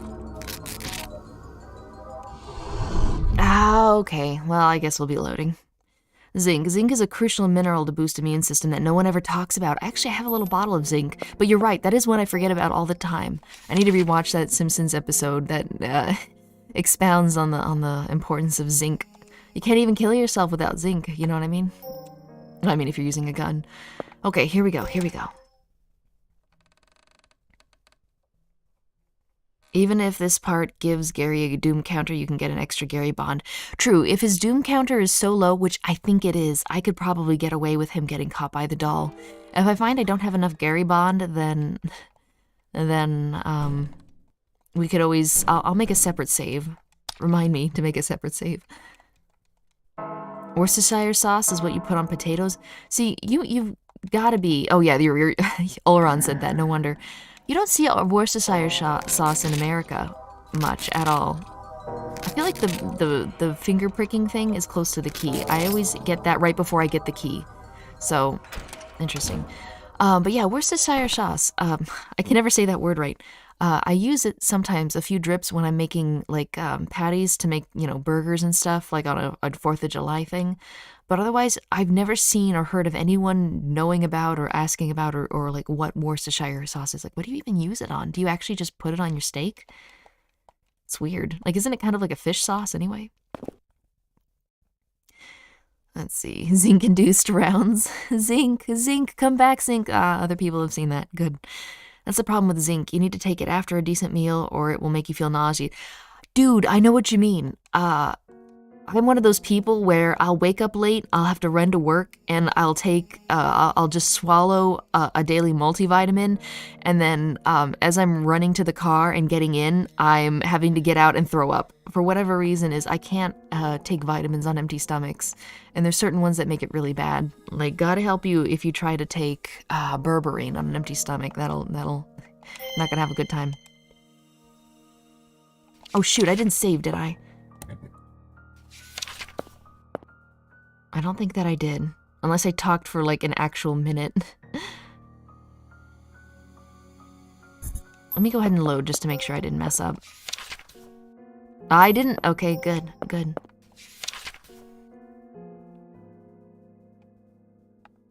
Oh, the rose is gone. All right, we're definitely have to go up as Gary, I think. You put it on steak, potatoes, pasta, pretty much everything. Wow. Some things need to be taken with food. My meds have to be taken with food. Yeah, back when I had my wisdom teeth removed, I made the mistake of taking, I think, certain antibiotics and painkillers on empty stomachs because, of course, I didn't feel like eating anything. And I think it actually damaged my stomach lining for a period of time. To the point where anytime, like even just having like a blended up banana smoothie would give me horrible stomach pains. And thankfully it healed, but wow, you know, what a nightmare. And also, if you're taking vitamin D, I think it's recommended that you take it with a fatty meal or something, so like ice cream, milk, something with a lot of fat in it, to better help absorption. I think vitamin A needs to be taken with food too, to better be absorbed. And I think vitamin Bs are a little tricky in that they compete for absorption, so I don't know how good a vitamin B complex set will do you, so mileage may vary. Okay, Mary, I'm leaving. Goodbye. Oh, that's right, I have to get the key from the Rainbow Bridge. There are a few of these minerals, iodine, silicon, and zinc, so you have to take those with food. Interesting. The giant doll shouldn't come out that fast unless you did a lot of bad things. Gary was on perfect behavior. He has not destroyed, kicked, or beheaded any of the art gallery things. So, believe it or not, nope, Gary has like 0 doom counter. I didn't even look at any of the hanged man pictures or whatever, the cursed images that you can look at when you're playing hide and seek. Apparently that has an effect. Okay, away we go. The sauce is good though, I like it more than dressings or condiments. Interesting. You know, you're really scaring me on the whole vitamin thing. I might just stick to junk food forever. It just really depends. I'm sure you can go the rest of your life without taking a vitamin, but you never know if you're deficient in something and it could play a part in, you know, like a skin condition or something. Like when I was fasting, I've told this story before, but I was seeing spots and I was getting really bad syncope, you know, like the static behind your eyes whenever you sit up or stand up. And it wasn't because I was fasting for like most of the day. It was because I was deficient in certain electrolytes. And it's like, I never would have found that out if I hadn't fasted. So if you're fine and you're like peak health, then yeah, you probably don't need anything.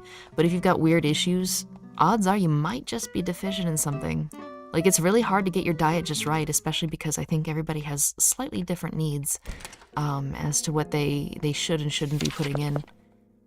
I think like culturally too, there's certain areas, wait, where am I? I think culturally too, you have different like resistances and weaknesses to stuff. Like, wasn't there a thing where, okay, I'm gonna get a drink of water, I'm so freaking thirsty. There's legit a thing, I can't remember if it's Scotland or Ireland, somebody's gonna know what I'm talking about, but there was an issue where the people of, I think it's Ireland, the people of Ireland, the soil there, like, it really lacked copper or some mineral, I think it was copper, and as a result, I think they ended up being able to, like, genetically absorb copper more. But I think as a result or something, like nowadays on specific diets, it's actually really easy to get too much copper because their bodies are a little more sensitive to copper or something like that. And I also think that there was some specific way of converting copper or whatever and absorbing it. There was some change in their blood. And as a result, certain people of certain demographics in Ireland are more likely to develop some sort of blood iron deficiency issue. I don't know. I'm telling you, like 50% of that was sort of on the mark. Somebody knows what I'm talking about. I forgot we need copper. Yeah. About to start eating the wiring in my walls. Get it before the crackheads do. They turn into fish people the older they get. No, I think that's what's the name of that movie? Dunwich. I think that's only if you live in Dunwich. I'm Irish, I haven't heard of it. Okay, I'm gonna Google this. Because I might have just done like a big misinformation. Irish copper deficiency. It might not have been copper, and it might not have been Ireland. It might have been iron. It might have actually been iron. Let's see. Also known as the Celtic Curse. Hemochromatosis is a genetic disorder seen mainly in people of Celtic origin. So I don't know, is that Scotland or is that I think it's Ireland, which causes those affected by it to absorb excessive amounts of iron into the blood. If left untreated, this may lead to organ damage or even failure. So yeah, hey, it's okay. I think my dog had a dream. It's okay. So I think the reason that, from what I've heard, that they absorb excessive amounts of iron stems from a history of not getting enough iron in the diet and therefore the body having to be way more sensitive to it. So there you go, Celtic curse. Anyone got iron? No, Irish lineage, which includes me, technically, way back when. You know, make sure you're getting not too much iron. Let's see. There was a society that ate nothing but corn-based diet. Corn is like the worst grain. I mean, unless you're starving. And doing that is leaving out an important enzyme that led to a lot of people suddenly dying before they realized what was going on. Do you know who that was and when that was? I don't think it's possible to have a few generations go through a famine without experiencing some genetic change. That's a good point. Because, yeah. Put down those lead paint chips. Get more pennies.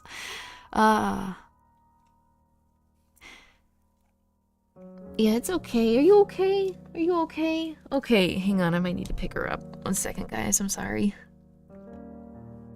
Hey, it's okay. It's okay. I got you. There we go. There we go. You okay? You alright?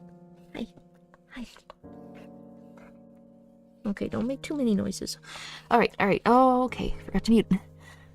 Let's see. So yeah, if you guys hear any weird groaning or complaining, that is the little beast on my lap. Hi.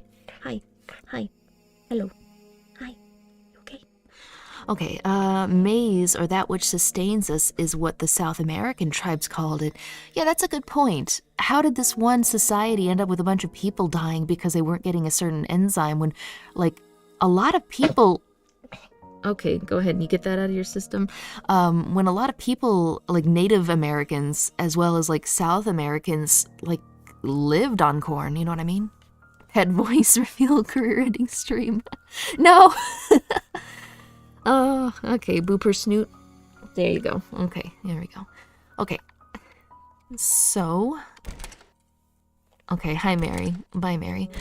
We need to go... Alright, hang on, I want to show Gary the turtle.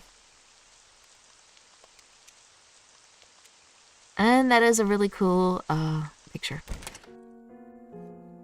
Yeah, but that's fascinating, isn't it? The Celtic curse. I wonder if a lot of people know about that, actually. You know?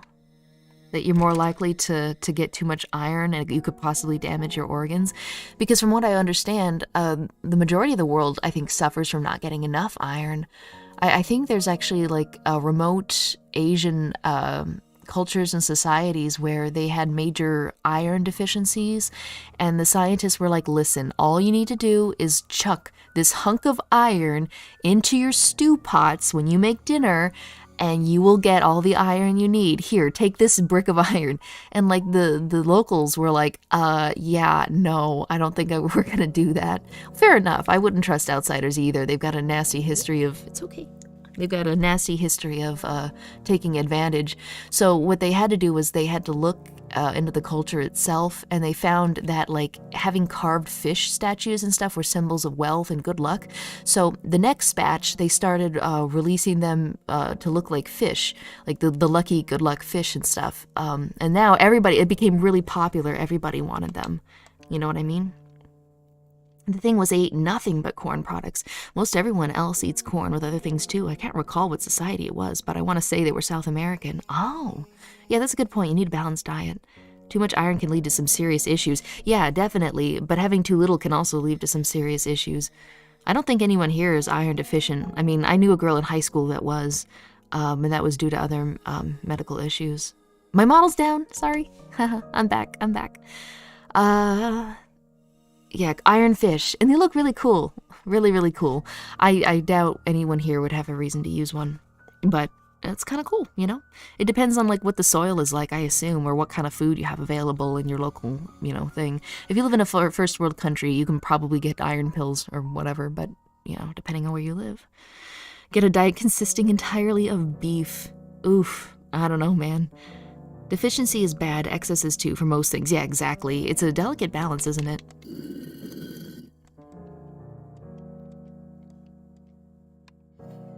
All right, into the storybook world, otherwise known as Mary's Hell. So apparently, the jury for the Depp trials are deliberating. I don't know if they're supposed to come to a decision today. We'll go on the bottom because we haven't done it before. Seems there's no going back.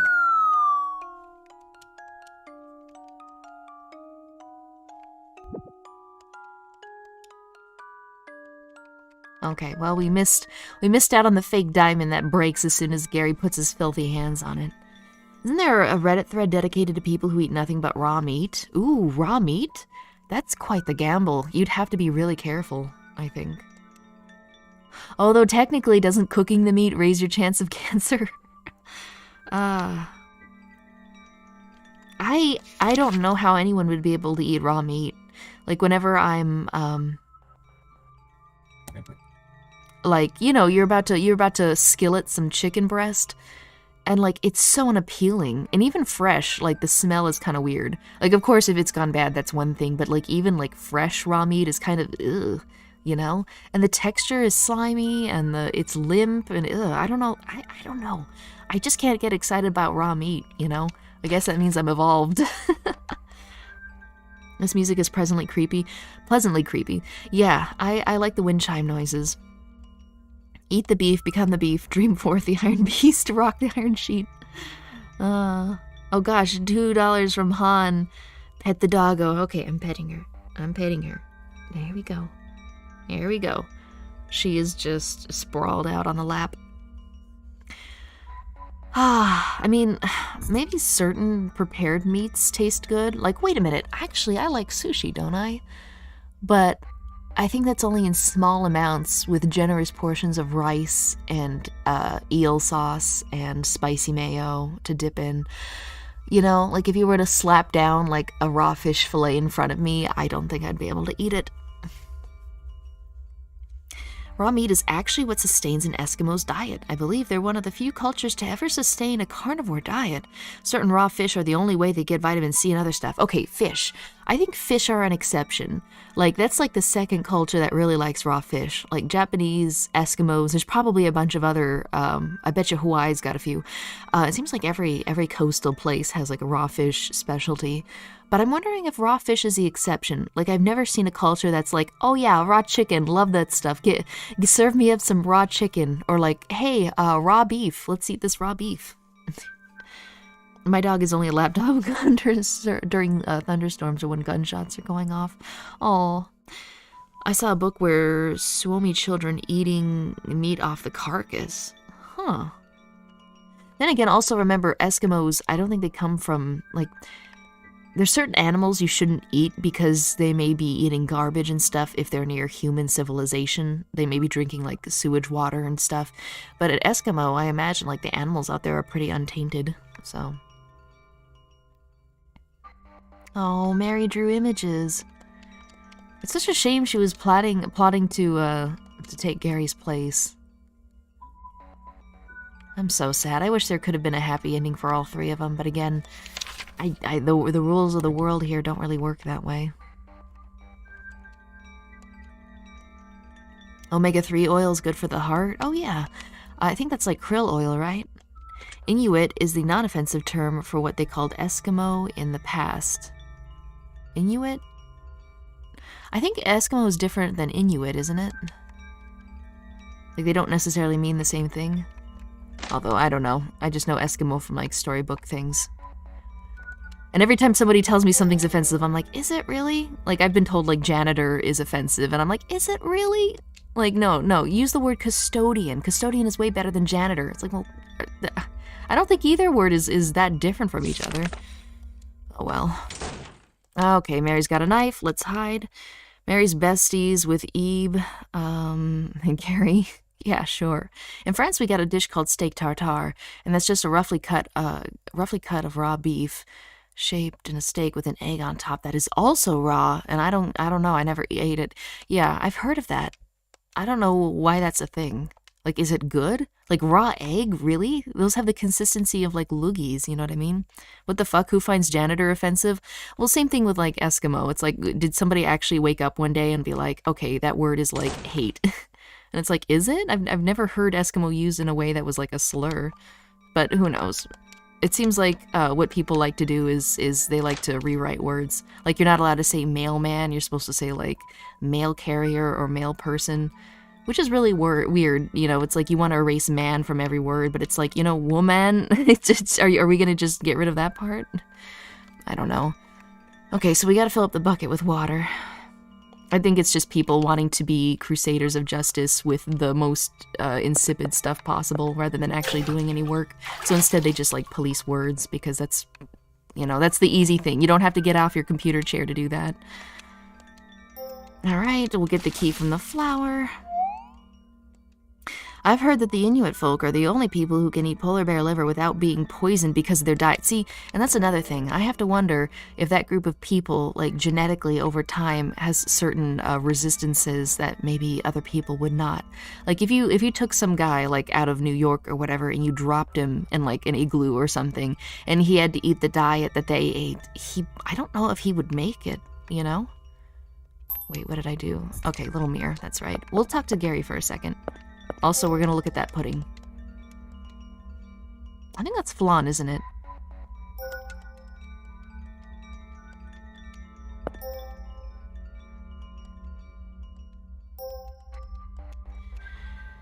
Let's see. The rest of the world are like, what the fuck? Why France? I think it's existed in America at some points. I prefer to cook the meat, but I have eaten blood, so I don't judge. I always wanted to try blood pudding. You know what I mean? You know, actually, that's specifically, people think of England blood pudding, but I had a friend that spent a long time in Chile, and apparently there's like a blood pudding variant there from, I might be getting this wrong, maybe it's Bolivia or Chile, I don't know, but I'm pretty sure it's Chile, that they've got like a variant of blood pudding there. Let's see, Fantasy Flan. Yeah.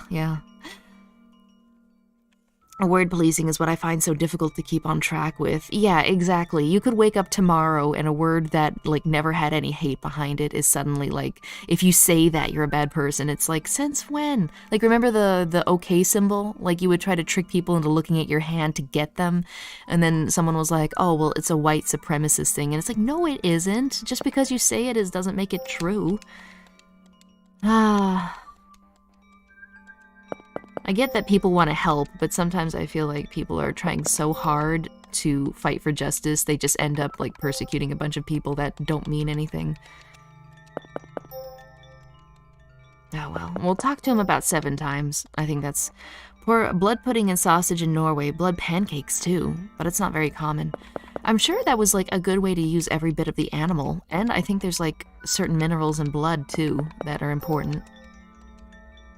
Actually, apparently Aboriginals were apparently at first immune to AIDS, from what I heard, but maybe the person that told me was full of it.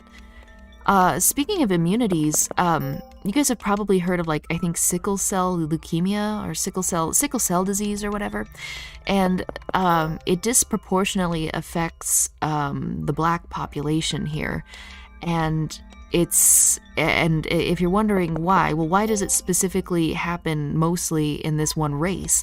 And apparently, from what I've heard, the sickle cell thing was actually an evolutionary trait to help against malaria all the way back in Africa. And so it has something to do with certain cells form a sickle shape, and that prevents, like, malaria from taking you out or like taking hold or something. And while this is really good if you don't want to get malaria, it later down the line can open you up to different illnesses, just, you know, unrelated to malaria.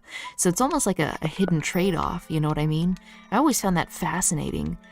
Like a pro and con, like, okay, it's almost like a game, like pro, you get resistances against this. Con, you become weak to this, this, and this. And it's just really fascinating. Sickle cell also came from inbreeding of the royal families. Really? Like, as in royal families that weren't in Africa? Like, as in it manifested completely separately in a completely different race? That's fascinating. And I think a lot of the word policing comes from a place of love. Like the same way a lot of like grammar Nazi comes from a place of love. It's just like, I just want to make you better. You know, you just need to talk more like I do so that you talk the right way, so that nobody could possibly mistake anything you're saying for hatred. And it's like, well, do we really need to? If it wasn't said in a mean way, then is it mean? Someone could take it as mean, but someone could take anything as mean. Should we be really that worried? I love how she casually talks about vitamins while being chased by a homicidal girl with a knife. I've already done this. It's not as scary the second time. Sarina and Sar's child had it, I think. I knew he had that weird... Well, no, I've heard about this. The son had like a really rare disease where he could bleed to death from like the smallest injury, I think. Like it was some like anemia thing, right? Interesting. I don't know if that was sickle cell, though. It could have been, heck, I don't know. Or something that mimics sickle cell. Sickle cells affect the red blood cells, so the cell won't be able to hold as much oxygen. Sickle cells affect the red blood cells, so the cell won't be able to hold as much oxygen.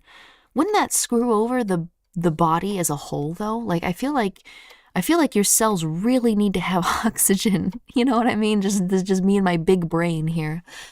That's interesting, though. Don't think out loud too much. See, Susan is watching. It's fine. It's fine. Oh, hi, Voidhead. Nice to see ya. Hope you're doing okay. Oh, that's right. It's hemophilia. Yeah. They might be similar. Who knows?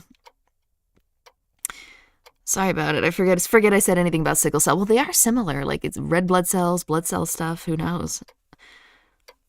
Let's see.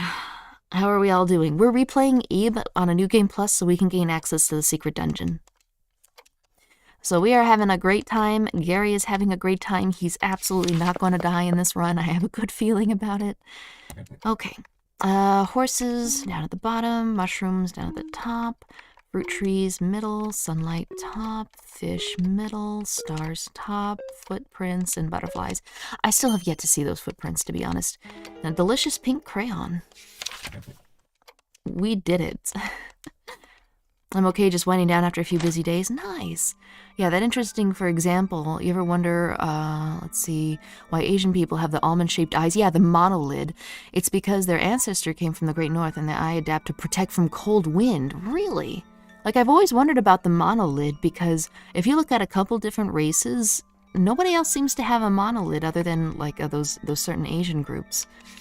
And I've always wondered, like, well, does evolution just because I've heard that, like, evolution doesn't always, like, have a reason behind it. Sometimes just something completely random happens and it gets carried on, you know?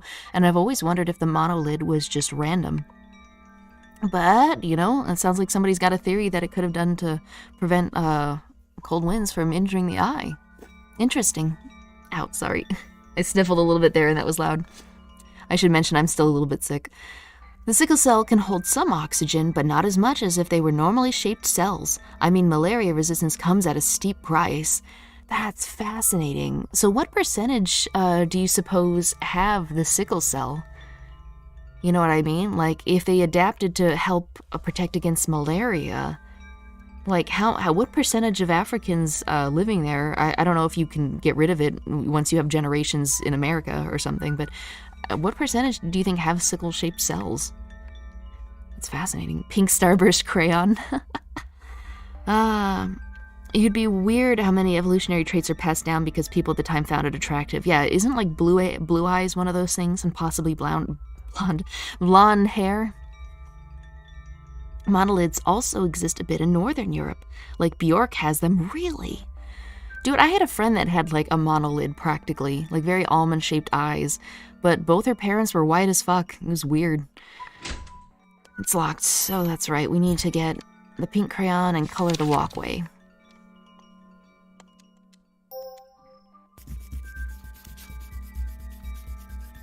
It's also funny too because she had, I'm not even kidding, like one of the noses of, if you look at like popular Japanese traditional paintings from like 300 years ago, how they kind of have the nose almost like a hook a little bit, but way less severe, more rounded. And she also had a nose like that. And it's like, where did you come from? Because again, I'm pretty sure the chick was white. A sickle cell's problem is more to do with their ability to clog or not be round. Interesting. What do crayons taste like? Probably like nothing. You know, I heard the original version of crayons were actually toxic. Like they were these black, waxy things that dock workers used to use to like scrawl on things. But I think the way they used to make them, you definitely would injure yourself if you tried to eat them. Yeah, human evolution is amazing. Yeah, melanin in the skin. So the darker your skin, the more protection you have against sunlight. White and blue eyes is because North people needed to observe as much sunlight as possible. Is that why? Is that why? Really? I did read a good while ago about stats going too fast. Of the skin darkness of the Inuit is most likely due to their diet. It may have been a heavy intake of vitamin D. Interesting. You know, that's a good freaking point. Inuits have really dark melanin skin, but why? Like, that's usually associated with a really sunny, warm place. Like, the whole joke about, you know, Northerners being white is because they're bundled up. They don't see a lot of sun, you know, because it's snowy and it's cold all the time. So why wouldn't Inuits look like, you know, like pale Northerners, like Nords, you know what I mean? Interesting. See, I don't know anything about anything, and it's frustrating. Let's see, 20 U.S. Marines. But no, Marines, get away. The crayon is gone. It's been consumed already. I'm sorry, you're too late. Ice reflects the sun real good. Yeah, I've heard that. I forget where it was, but I think it's somewhere near Tibet. I watched a little documentary where they were trying to hand out eye drops and sunglasses to some of these people that lived in like a really mountainous Tibetan region.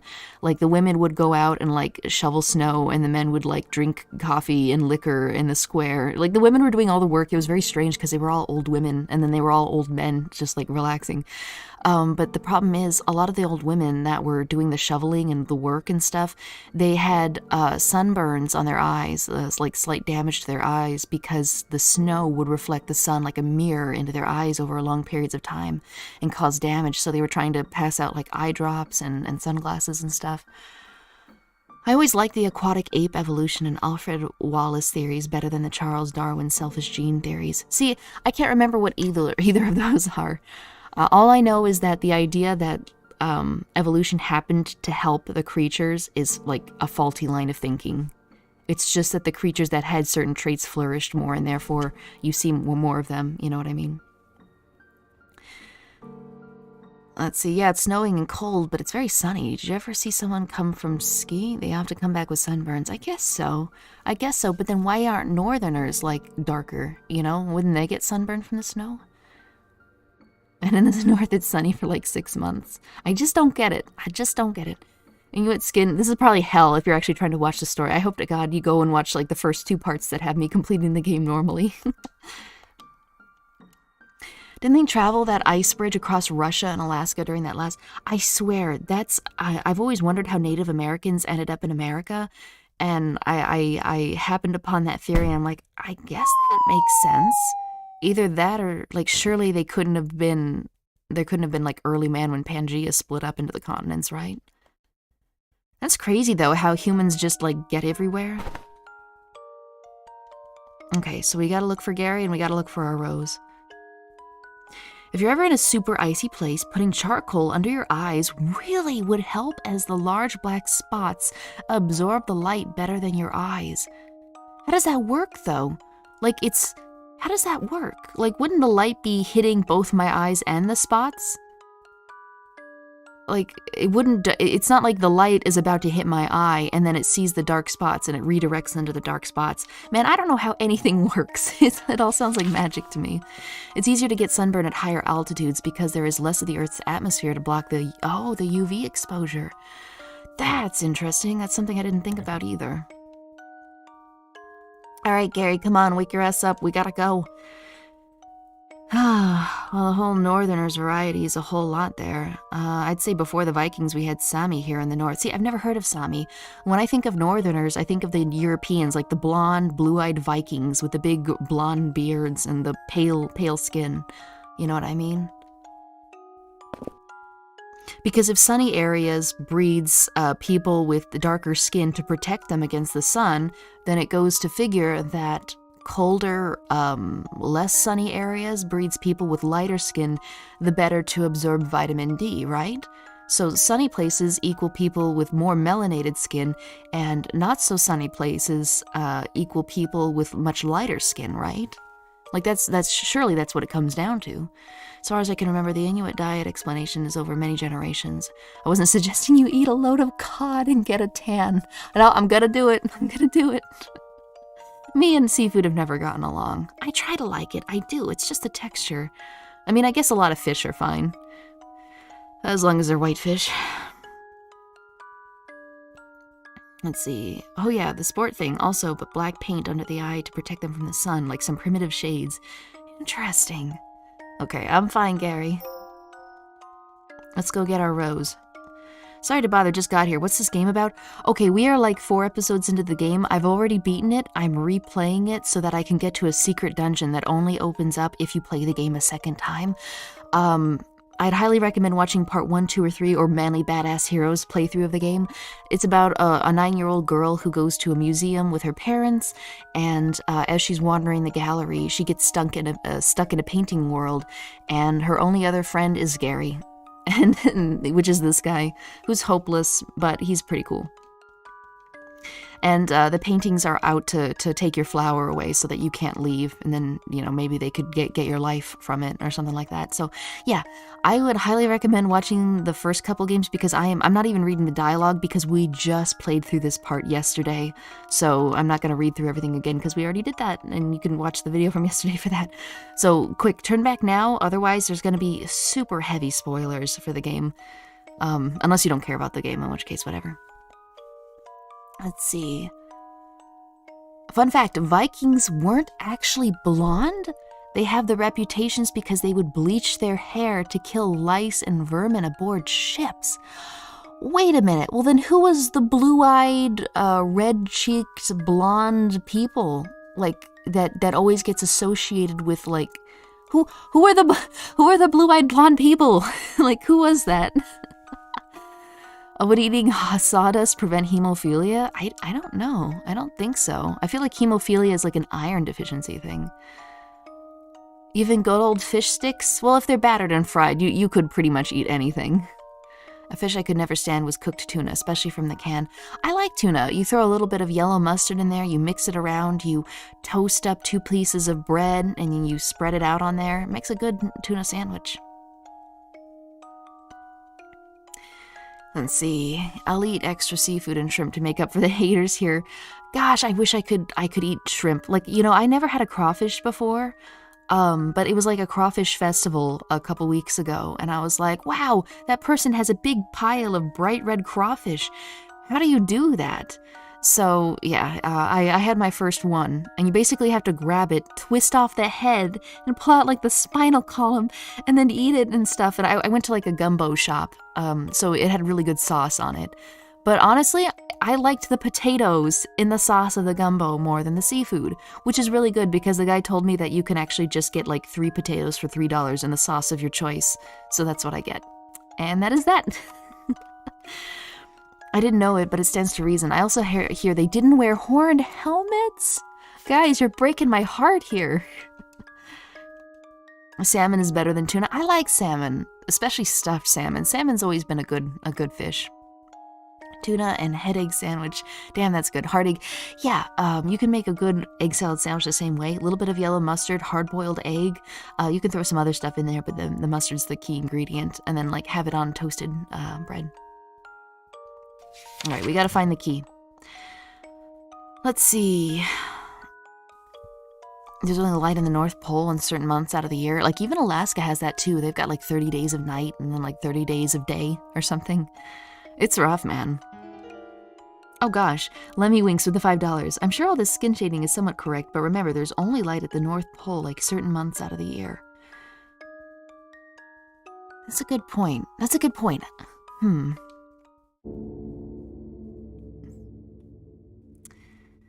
What? I don't like this. Okay, I'll read chat in a second, but we gotta get out of here. Also, my dog is now fighting me for half the chair. Like, bro, how are you taking up that much space? Okay, it's time to skedaddle. Let's see, the blue-eyed blonde thing was from later times after much dramatization. They didn't have horned helms. If they did, they were usually small decorative bits.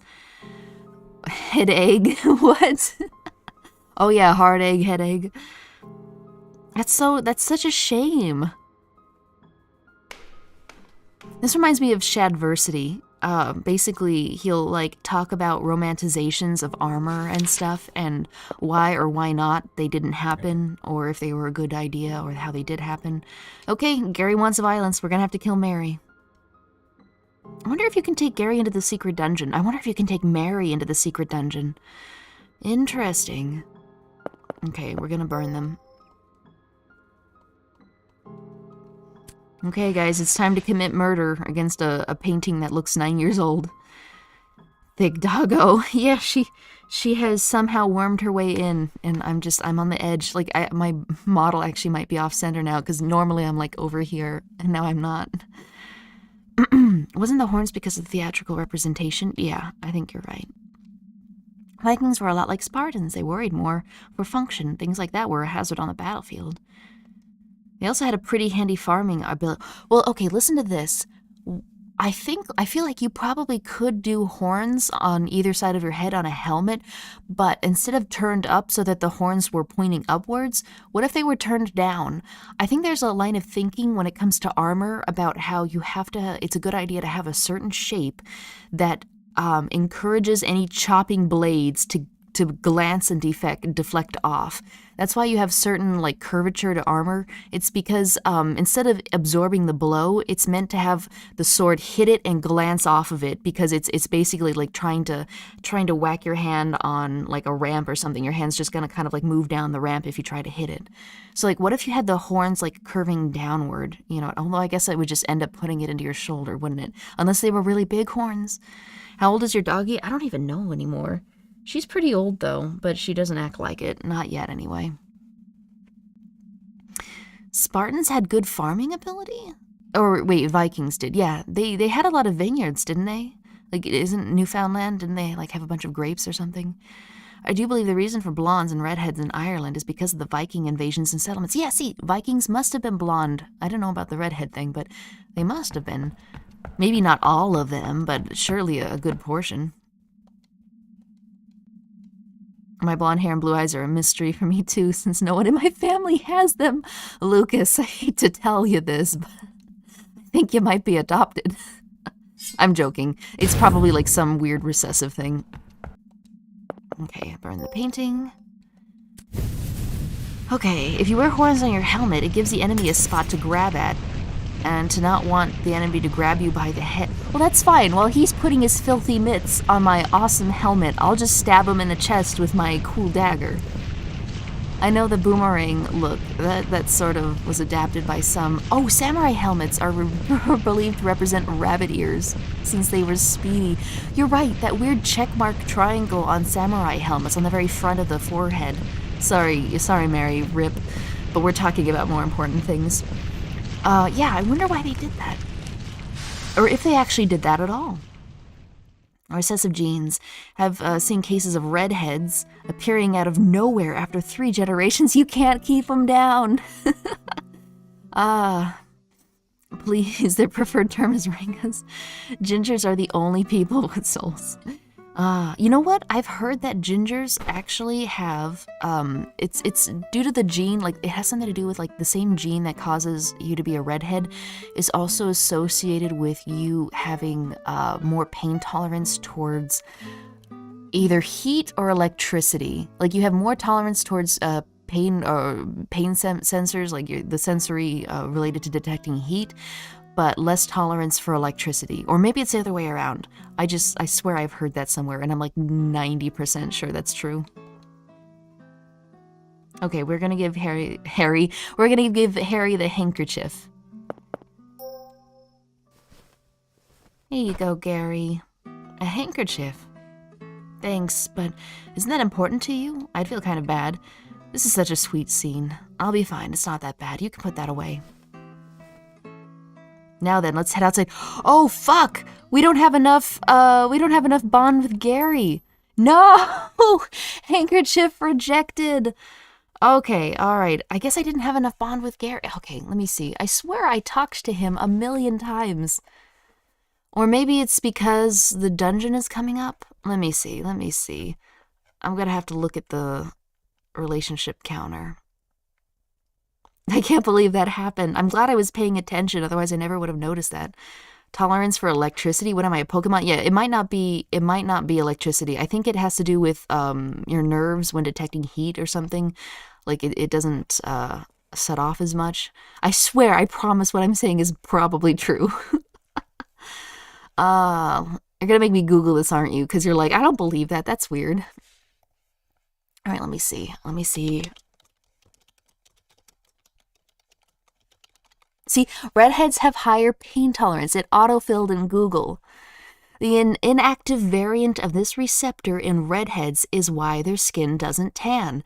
As it turns out, the receptor may also be connected to another unique trait that some studies have found red-haired people to have, a higher threshold for pain. Okay. All right, I guess it's all types of pain. Oh, now again, it just says a study finds a link.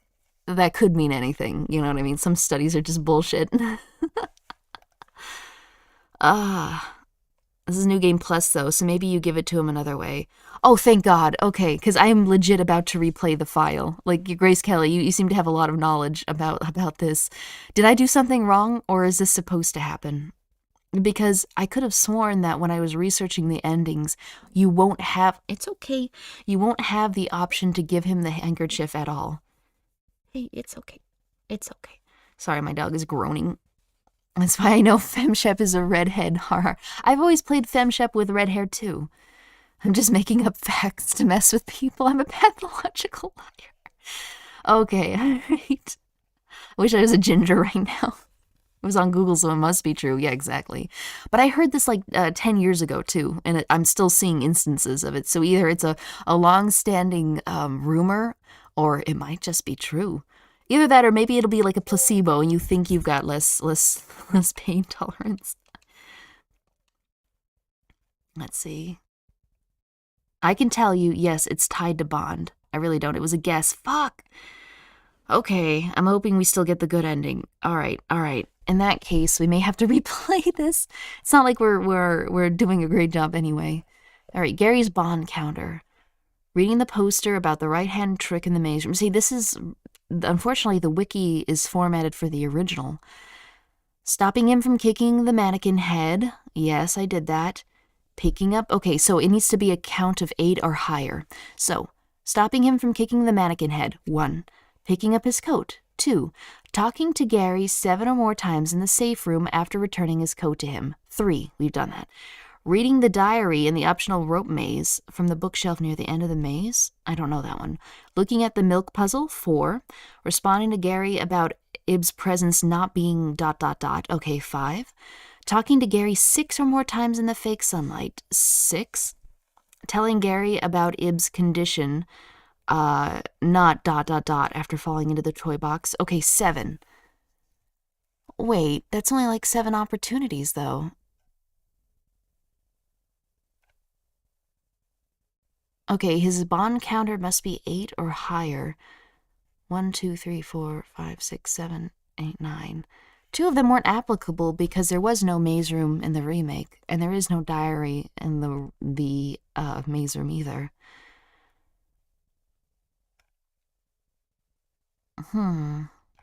Okay, well, we're gonna continue. We've done our best. Oh gosh, let me mix the $2. Nem, you are great, my OG VTuber. I try to mix it up a little bit. The only way to confirm let the redhead hunt begin.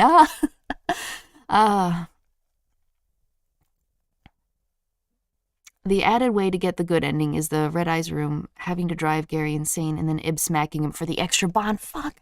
Okay, here's what we're gonna do. We're gonna make a new save slot. I'm gonna see if I can get Gary to fail that room, and then we may just have to... It's not like we're really playing it anyway at this point. We're just going through the motions. Okay, see, this is why you make extra saves. Alright. Gary, my good chap, it is time to fail the room.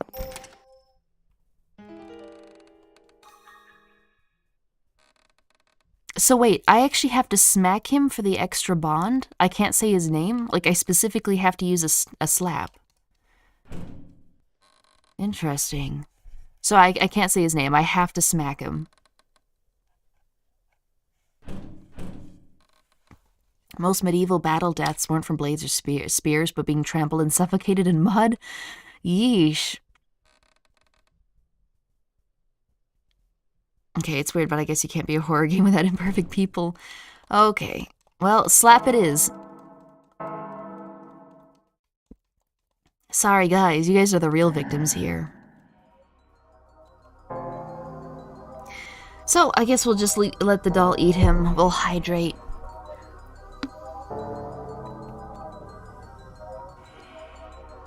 Good stuff, good stuff. You know, I actually bothered changing the tongue and the cheek poof to match Ib's skin color too. Let's see if I can get it working. Oh, yeah. It's mirrored though. It's on the left side. Normally it's on the right, but what are you gonna do? And also the tongue. I don't really do that often though, so... Oh well, I feel like they're wasted because I don't stick my tongue out a little bit.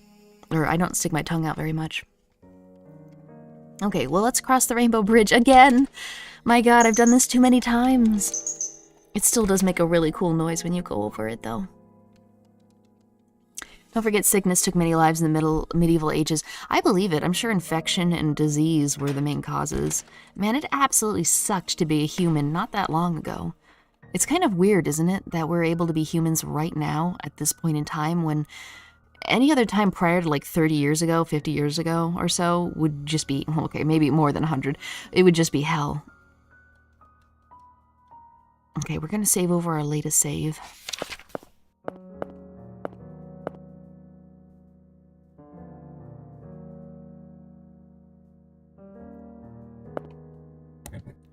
There we go. I love this creepy doll. So scrunkly. Yeah, they're harmless. They're cute. So what are we doing now? We are trying to get the good ending with Gary, like get our bond meter up enough while also going into the extra dungeon. So there's a new area, like 3 new areas that are going to open up with hard puzzles. And we're going to see if we can figure them out, because I'd like to think I'm an Ib expert by now, so I should be able to solve them.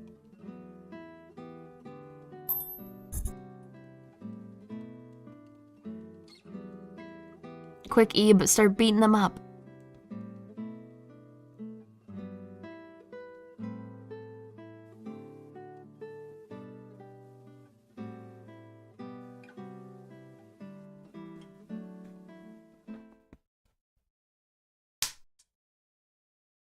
Okay, so we give him a good slap. So I have to slap him again? I can't say his name because that other one seems... Oh well, once more.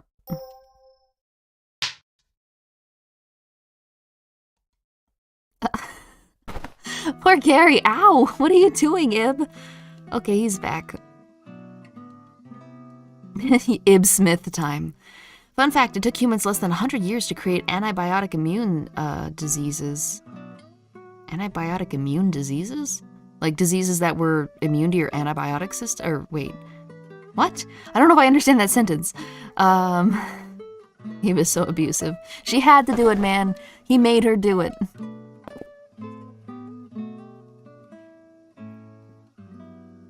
I didn't hit you, Gary. I didn't punch you, I hit you.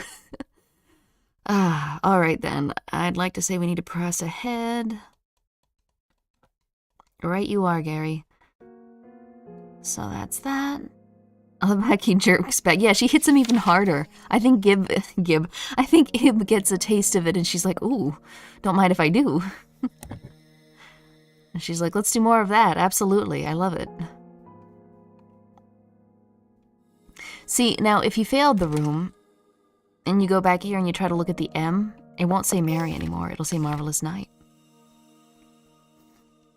Interesting. Gotta walk your kitty. Nice! You know, Arc Phoenix has a cat that he walks too. It's a three-legged cat, you know, but 3/4 of a walk, I suppose. But that's really cool how so many people walk their cats. Like, we've always had dogs. Oh god, Mary, stop. But it's fascinating that you can take your cats out for walks at all. It's always fun to see like people that have good relationships with their cats. I guess seeing a lot of friends growing up, their cats were sort of just like furniture. They were kind of there, you know. But actually treating your cat as a pet, like, okay, let's go for a walk. Okay, let's go here. You know, it's. She perked up when I said that. I'm sorry. It was a hypothetical. It's just very fascinating. Also, lets the cat go out and get some exercise, so that's really nice. Okay, where was I? Wait, where did I save? Where was my last save? I can't even find it. I think it's this one. I think. Oh, well, I should just stop saving. It doesn't even matter anymore.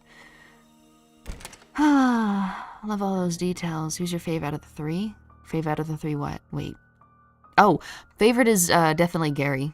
It's hard to like Eve because while she's very cute, she is also meant to be kind of like a blank slate for the player to come into. But she definitely, you can make her very funny, just like the way she stares intently at things, you know, and it's kind of an oddball. So yeah, it'd be Gary, Ebe, and then, let's see, Gary, Ebe, and then, I guess the turtle, the ant, that cat wall thing. Let's see, who else? Oh, god damn it. Alright, well, we got the diamond, and Gary broke it. And then all the way at the bottom, I guess, Mary. This is the worst. I never... Can't with mine. My cat likes to hunt. Oh boy. As far as I can recall my country's ancestry, the Irish of 10,000 years ago were predominantly dark-haired or raven-haired. Well, from what I remember, wasn't there like an influx of other people into Ireland at some point? Like, I've heard that the people currently living in Egypt weren't the original Egyptians. I think they're like Persian or something, if you want to nitpick.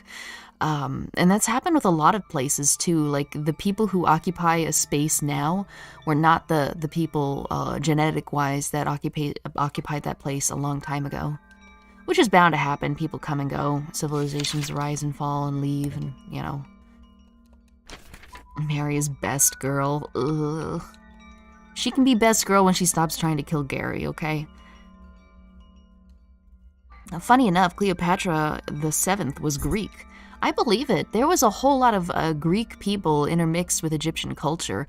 Like, there were specifically white Greek pharaohs, and then there were also specifically black pharaohs, too.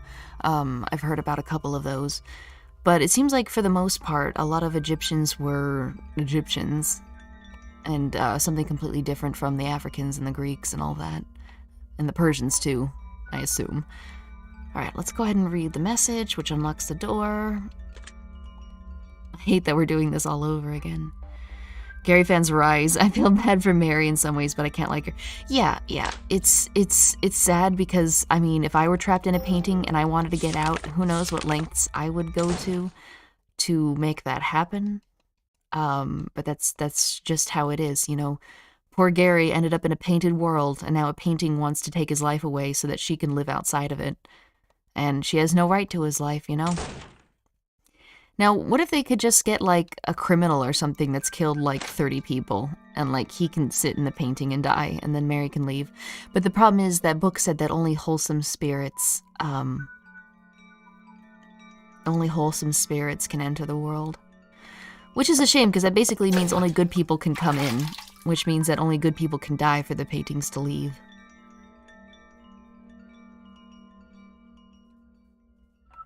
What am I doing? I need to put this on the flower. I find it funny how Americans call her Cleopatra. What do you call her? Cleopatra? Oh my god, you call her Cleopatra, don't you?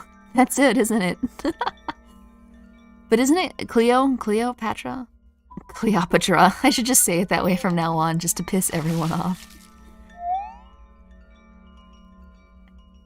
I guess that's what makes this game so tragic. Yeah, exactly. While I joke about Mary being awful and a villain and stuff, she's, it's a lot more nuanced than that. She also has the mind of a child, clearly. Like, she's not used to interacting with people or even knowing how physics or the world works. So she's only ever just been her own little princess in the storybook world. Okay, we're gonna talk to Gary, we're gonna look at the pudding, and then we're gonna talk to Gary. Hairlines. Take iron unless you are hereditarily balding. Then good luck. Huh.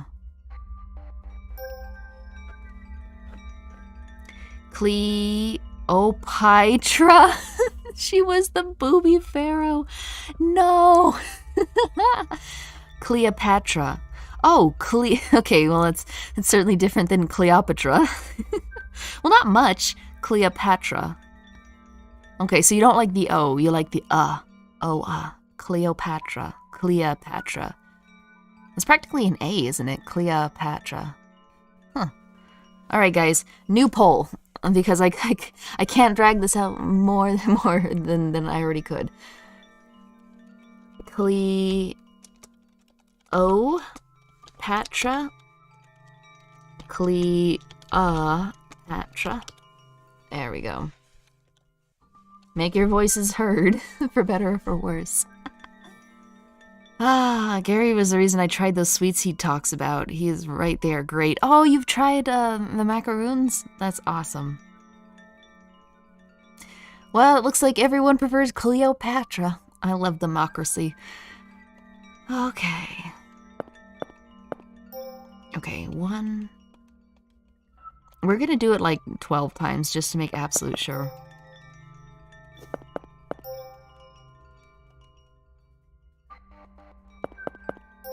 4.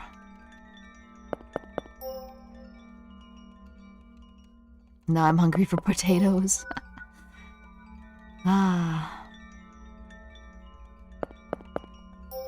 I've had enough sexy-ass historic figures to last a lifetime. God, I hate the Fate series. I know, right? I just, let me see here. I just fought Cleopatra in the Vegas event.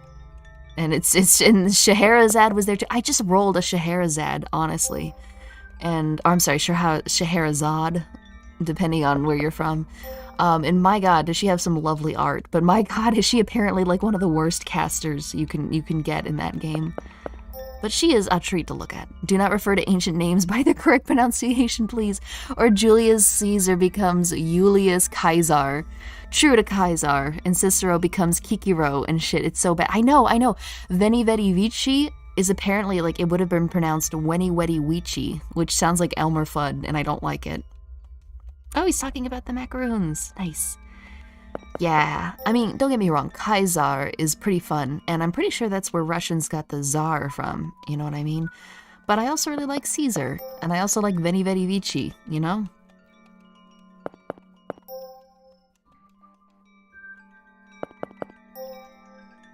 Fried, mashed, cut up in squares, boil them, mash them, put them in a stew. I don't know if that's how the song goes. Yeah, potatoes are really fun.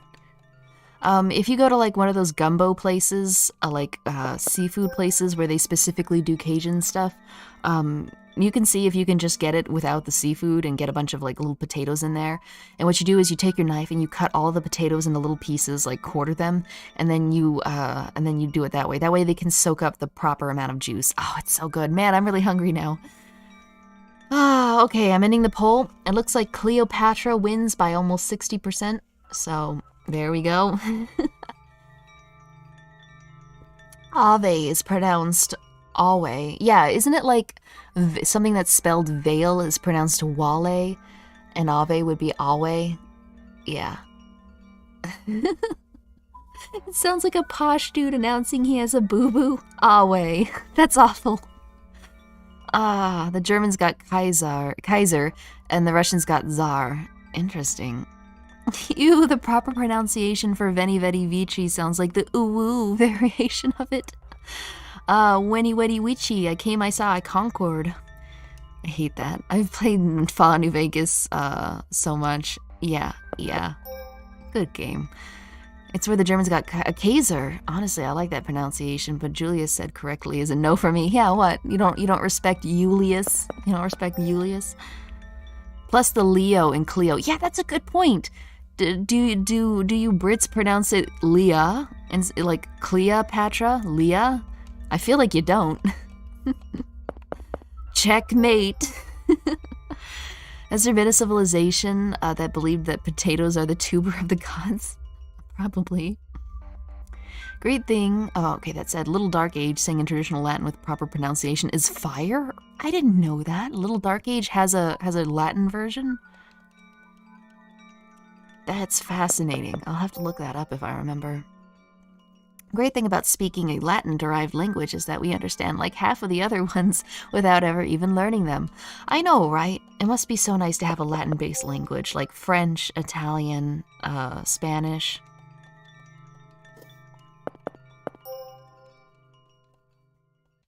It really is useful to know Latin. Okay, so we're gonna go ahead and put the mirror down. I've talked to Gary, hopefully enough times. We're putting the mirror. Ooh, shit was a coffin. Nail for anime. Who would have guessed anime our thing is for normies now? I think it's mostly just a meme. I don't think anyone actually likes the ooh thing. It's just a joke about how heinous it is.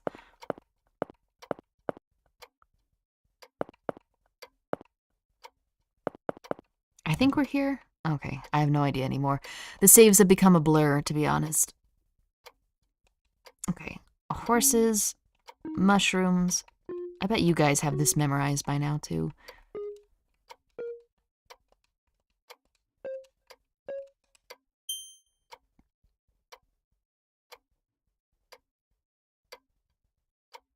Julius sounds like something Kanye West would come up with. Okay, Forbidden Crayon, for the last time. For the last time. Sweats in Germanic. Latin, yeah, where did German come from? I actually did a little bit of German on Duolingo, and my god, I don't think I'm gonna ever be capable of speaking it. It makes no sense. No rhyme or reason. And this is coming from someone who got way farther in Japanese. Like, that is an alien language, to be sure, but my god, German? Whew.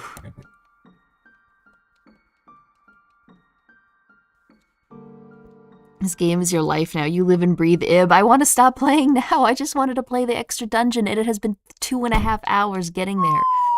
I'm gonna throw up. This is awful. I think it was the Romans who called them barbarians, hence the name German. Well, considering that language, they might have been a little bit right. Like, talk about incomprehensible. Alright, so there's our rose. We are going to wake up Gary. What's up, Gary? I'm glad his doom counter wasn't too high. I'm fine. Okay, that raises his bond too. You want an alien language? Look no further than Arabic. Oh my gosh. Arabic and to some extent Chinese. Just, I don't know, man. I wish I could understand. It bugs me that there's a human language that I don't understand or know, you know? Like, it feels weird, like we're human, we should be able to learn it and speak it and stuff, but the sad fact is there's just way too many. Oh, right, the key. Oh, look, there's a lady with the parasol. And there's the porcupine. Why couldn't Mary have just stayed here? You know, it wasn't such a bad life, was it? German used to be easier on Duolingo, but for some reason they changed the learning structure, did they? Huh. Germanic is many, many languages under its umbrella. I'd say that. I mean, lots of Nordic languages got dramatic sides to them. Do they? Really? Interesting fact, the few ancient paintings of Cleopatra we have show that she was likely a redhead. I've heard that. However, I've also heard that I think they did like a primitive dyeing process, which would kind of make the hair kind of like reddish orange, you know? Like if you're going from dark black hair all the way to platinum blonde, on that gradient scale, it goes from like black to kind of dark brown to lighter brown to orangey, you know? So I could understand that they dyed their hair much like the Vikings did.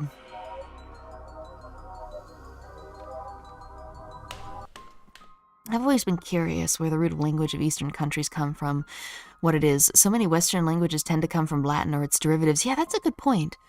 It probably all originated from China, right? Wasn't like China the original like habitation zone, and then like everyone spread out from there?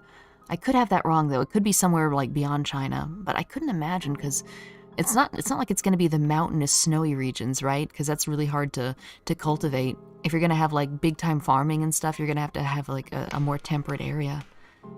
Then again, what do I know? I'm just theorizing. Okay. It's time to kill Mary yet again.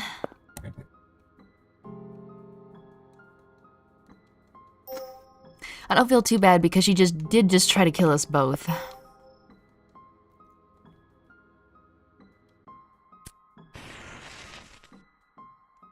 Nothing like seeing a cat and spitting. Starred and burden, hardened Bart. Oh, this cave is full of blunt smoking.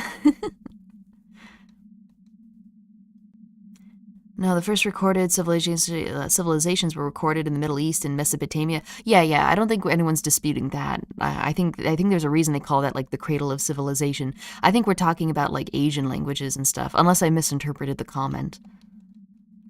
Like, okay, like, sure, everything came from Mesopotamia, but when it comes to like, you know, the kanji-ish languages and stuff, it had to have been China. Because I remembered researching Japanese that they got the kanji from China, so it had to have been China first. But who did they get it from, or did they make it up on their own, you know? Sacrifice the child, no! What do you have against small children? Small children are fine, it's just when they're trying to kill me that I have to put them in their place, you know? Well, now the ultimate question, German or Italian opera. No matter what you pick, you will be wrong. Well, it's all the same to me, not like I can understand what's being said, you know? You'll have to ask NoPencil, although he's probably, biased. Smoking hot girl near your gallery.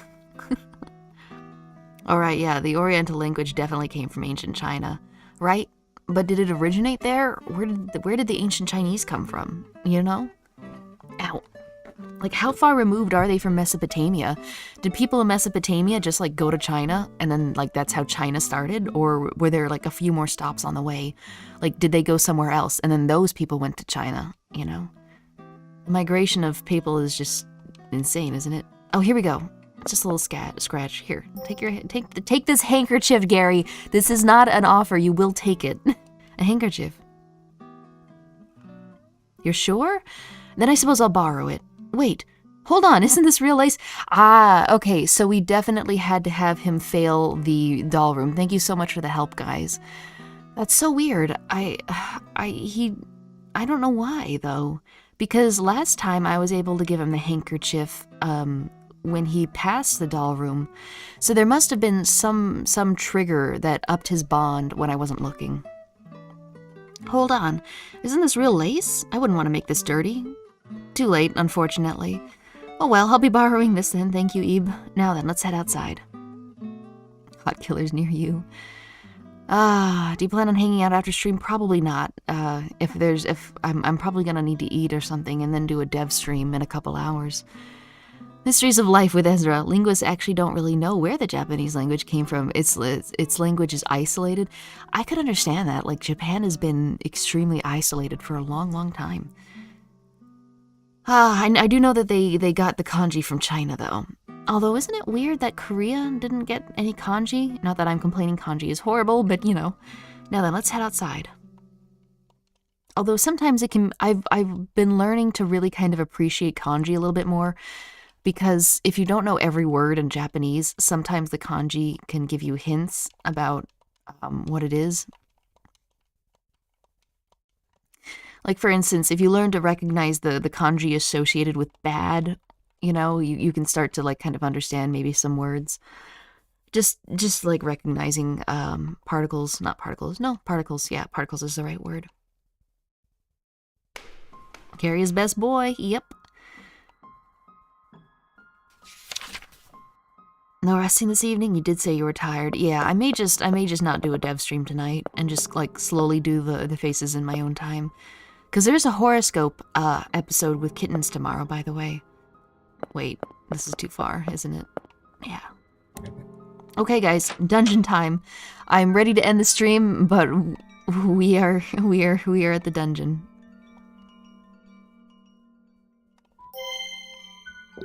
Sweet.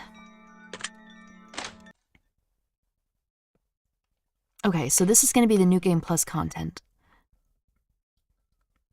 I wonder if his bond didn't increase because I haven't been talking to him as much. I have to wonder if that's it. Like, maybe you have to talk to him at least, like, twice per area. I mean, like, by area, I mean, like, colored area, overarching area. This place looks familiar. Okay. And here it is. There we go. There's the stairs. So, we can get into the dungeon now. I'm gonna make an extra save right here. In we go! Korean replaced their version of kanji almost entirely with just hangul. That's pretty cool. I was just wondering before I leave, who are your favorite horror authors and who do you find to be overrated? I find Stephen King to be really overrated. It just feels like I will go like 4 or 5 pages and he's still just prattling on about random stuff. I guess it makes his work a little more realistic, but my god, does it make me not want to continue to read anymore. R.L. Stine is actually really good, especially his Fear Street novels. Like, if you found Goosebumps to be a little too babyish, Fear Street is great because those kids die all the time. Let's see. I forget her name, but she did like a Vampire Hunter series. I think it got kind of whack after a while, and someone's probably going to want to spoil it the second I say who it is. So, but yeah, I've got a couple, but I don't really read as much as I want to be honest, these days. I feel like I've gone down these stairs before.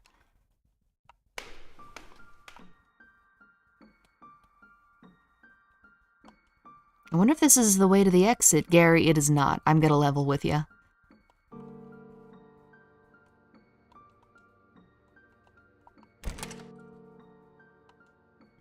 Hey, this room looks like the one where I was first attacked.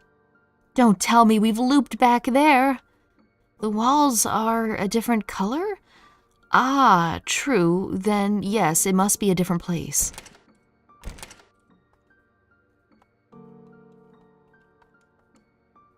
Okay, I'm glad we healed up before we came here.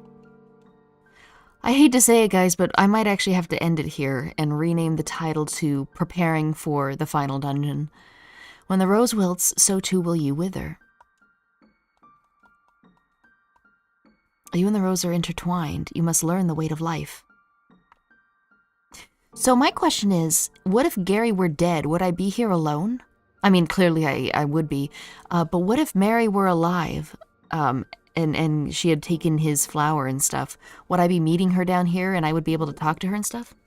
Okay, and my dog's getting fussy. All right, we'll go ahead and save the next time I get a save point, and we'll call it quits here.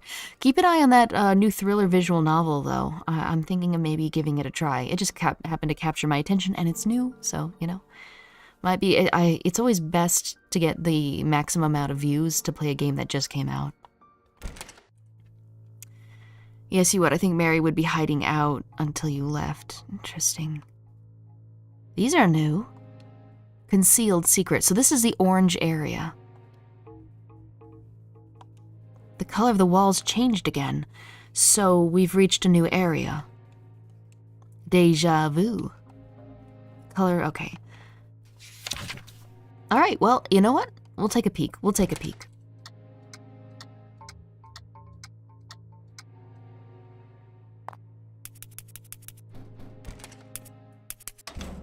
Oh god, it can use doors. What was that just now? I know, right? Did something move over there? It opened a door and went inside.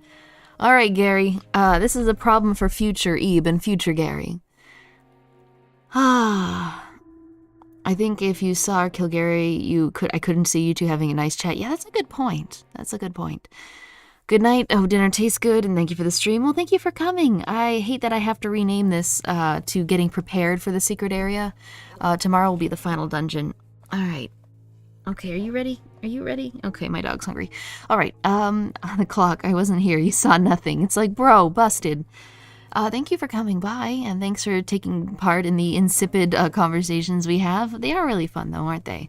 There's always something I learn from chat, whether it's true or not, I don't know, but you guys always have some interesting tidbits of knowledge. I know. Okay, she's ready to go. I'm ready to go. I'll see you guys next time. I appreciate you coming by. Bye.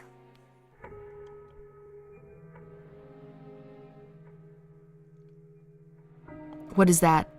Wait a minute, what is that?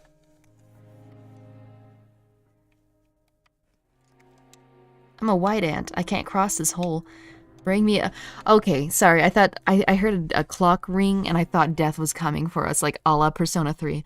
I'll see ya. Bye.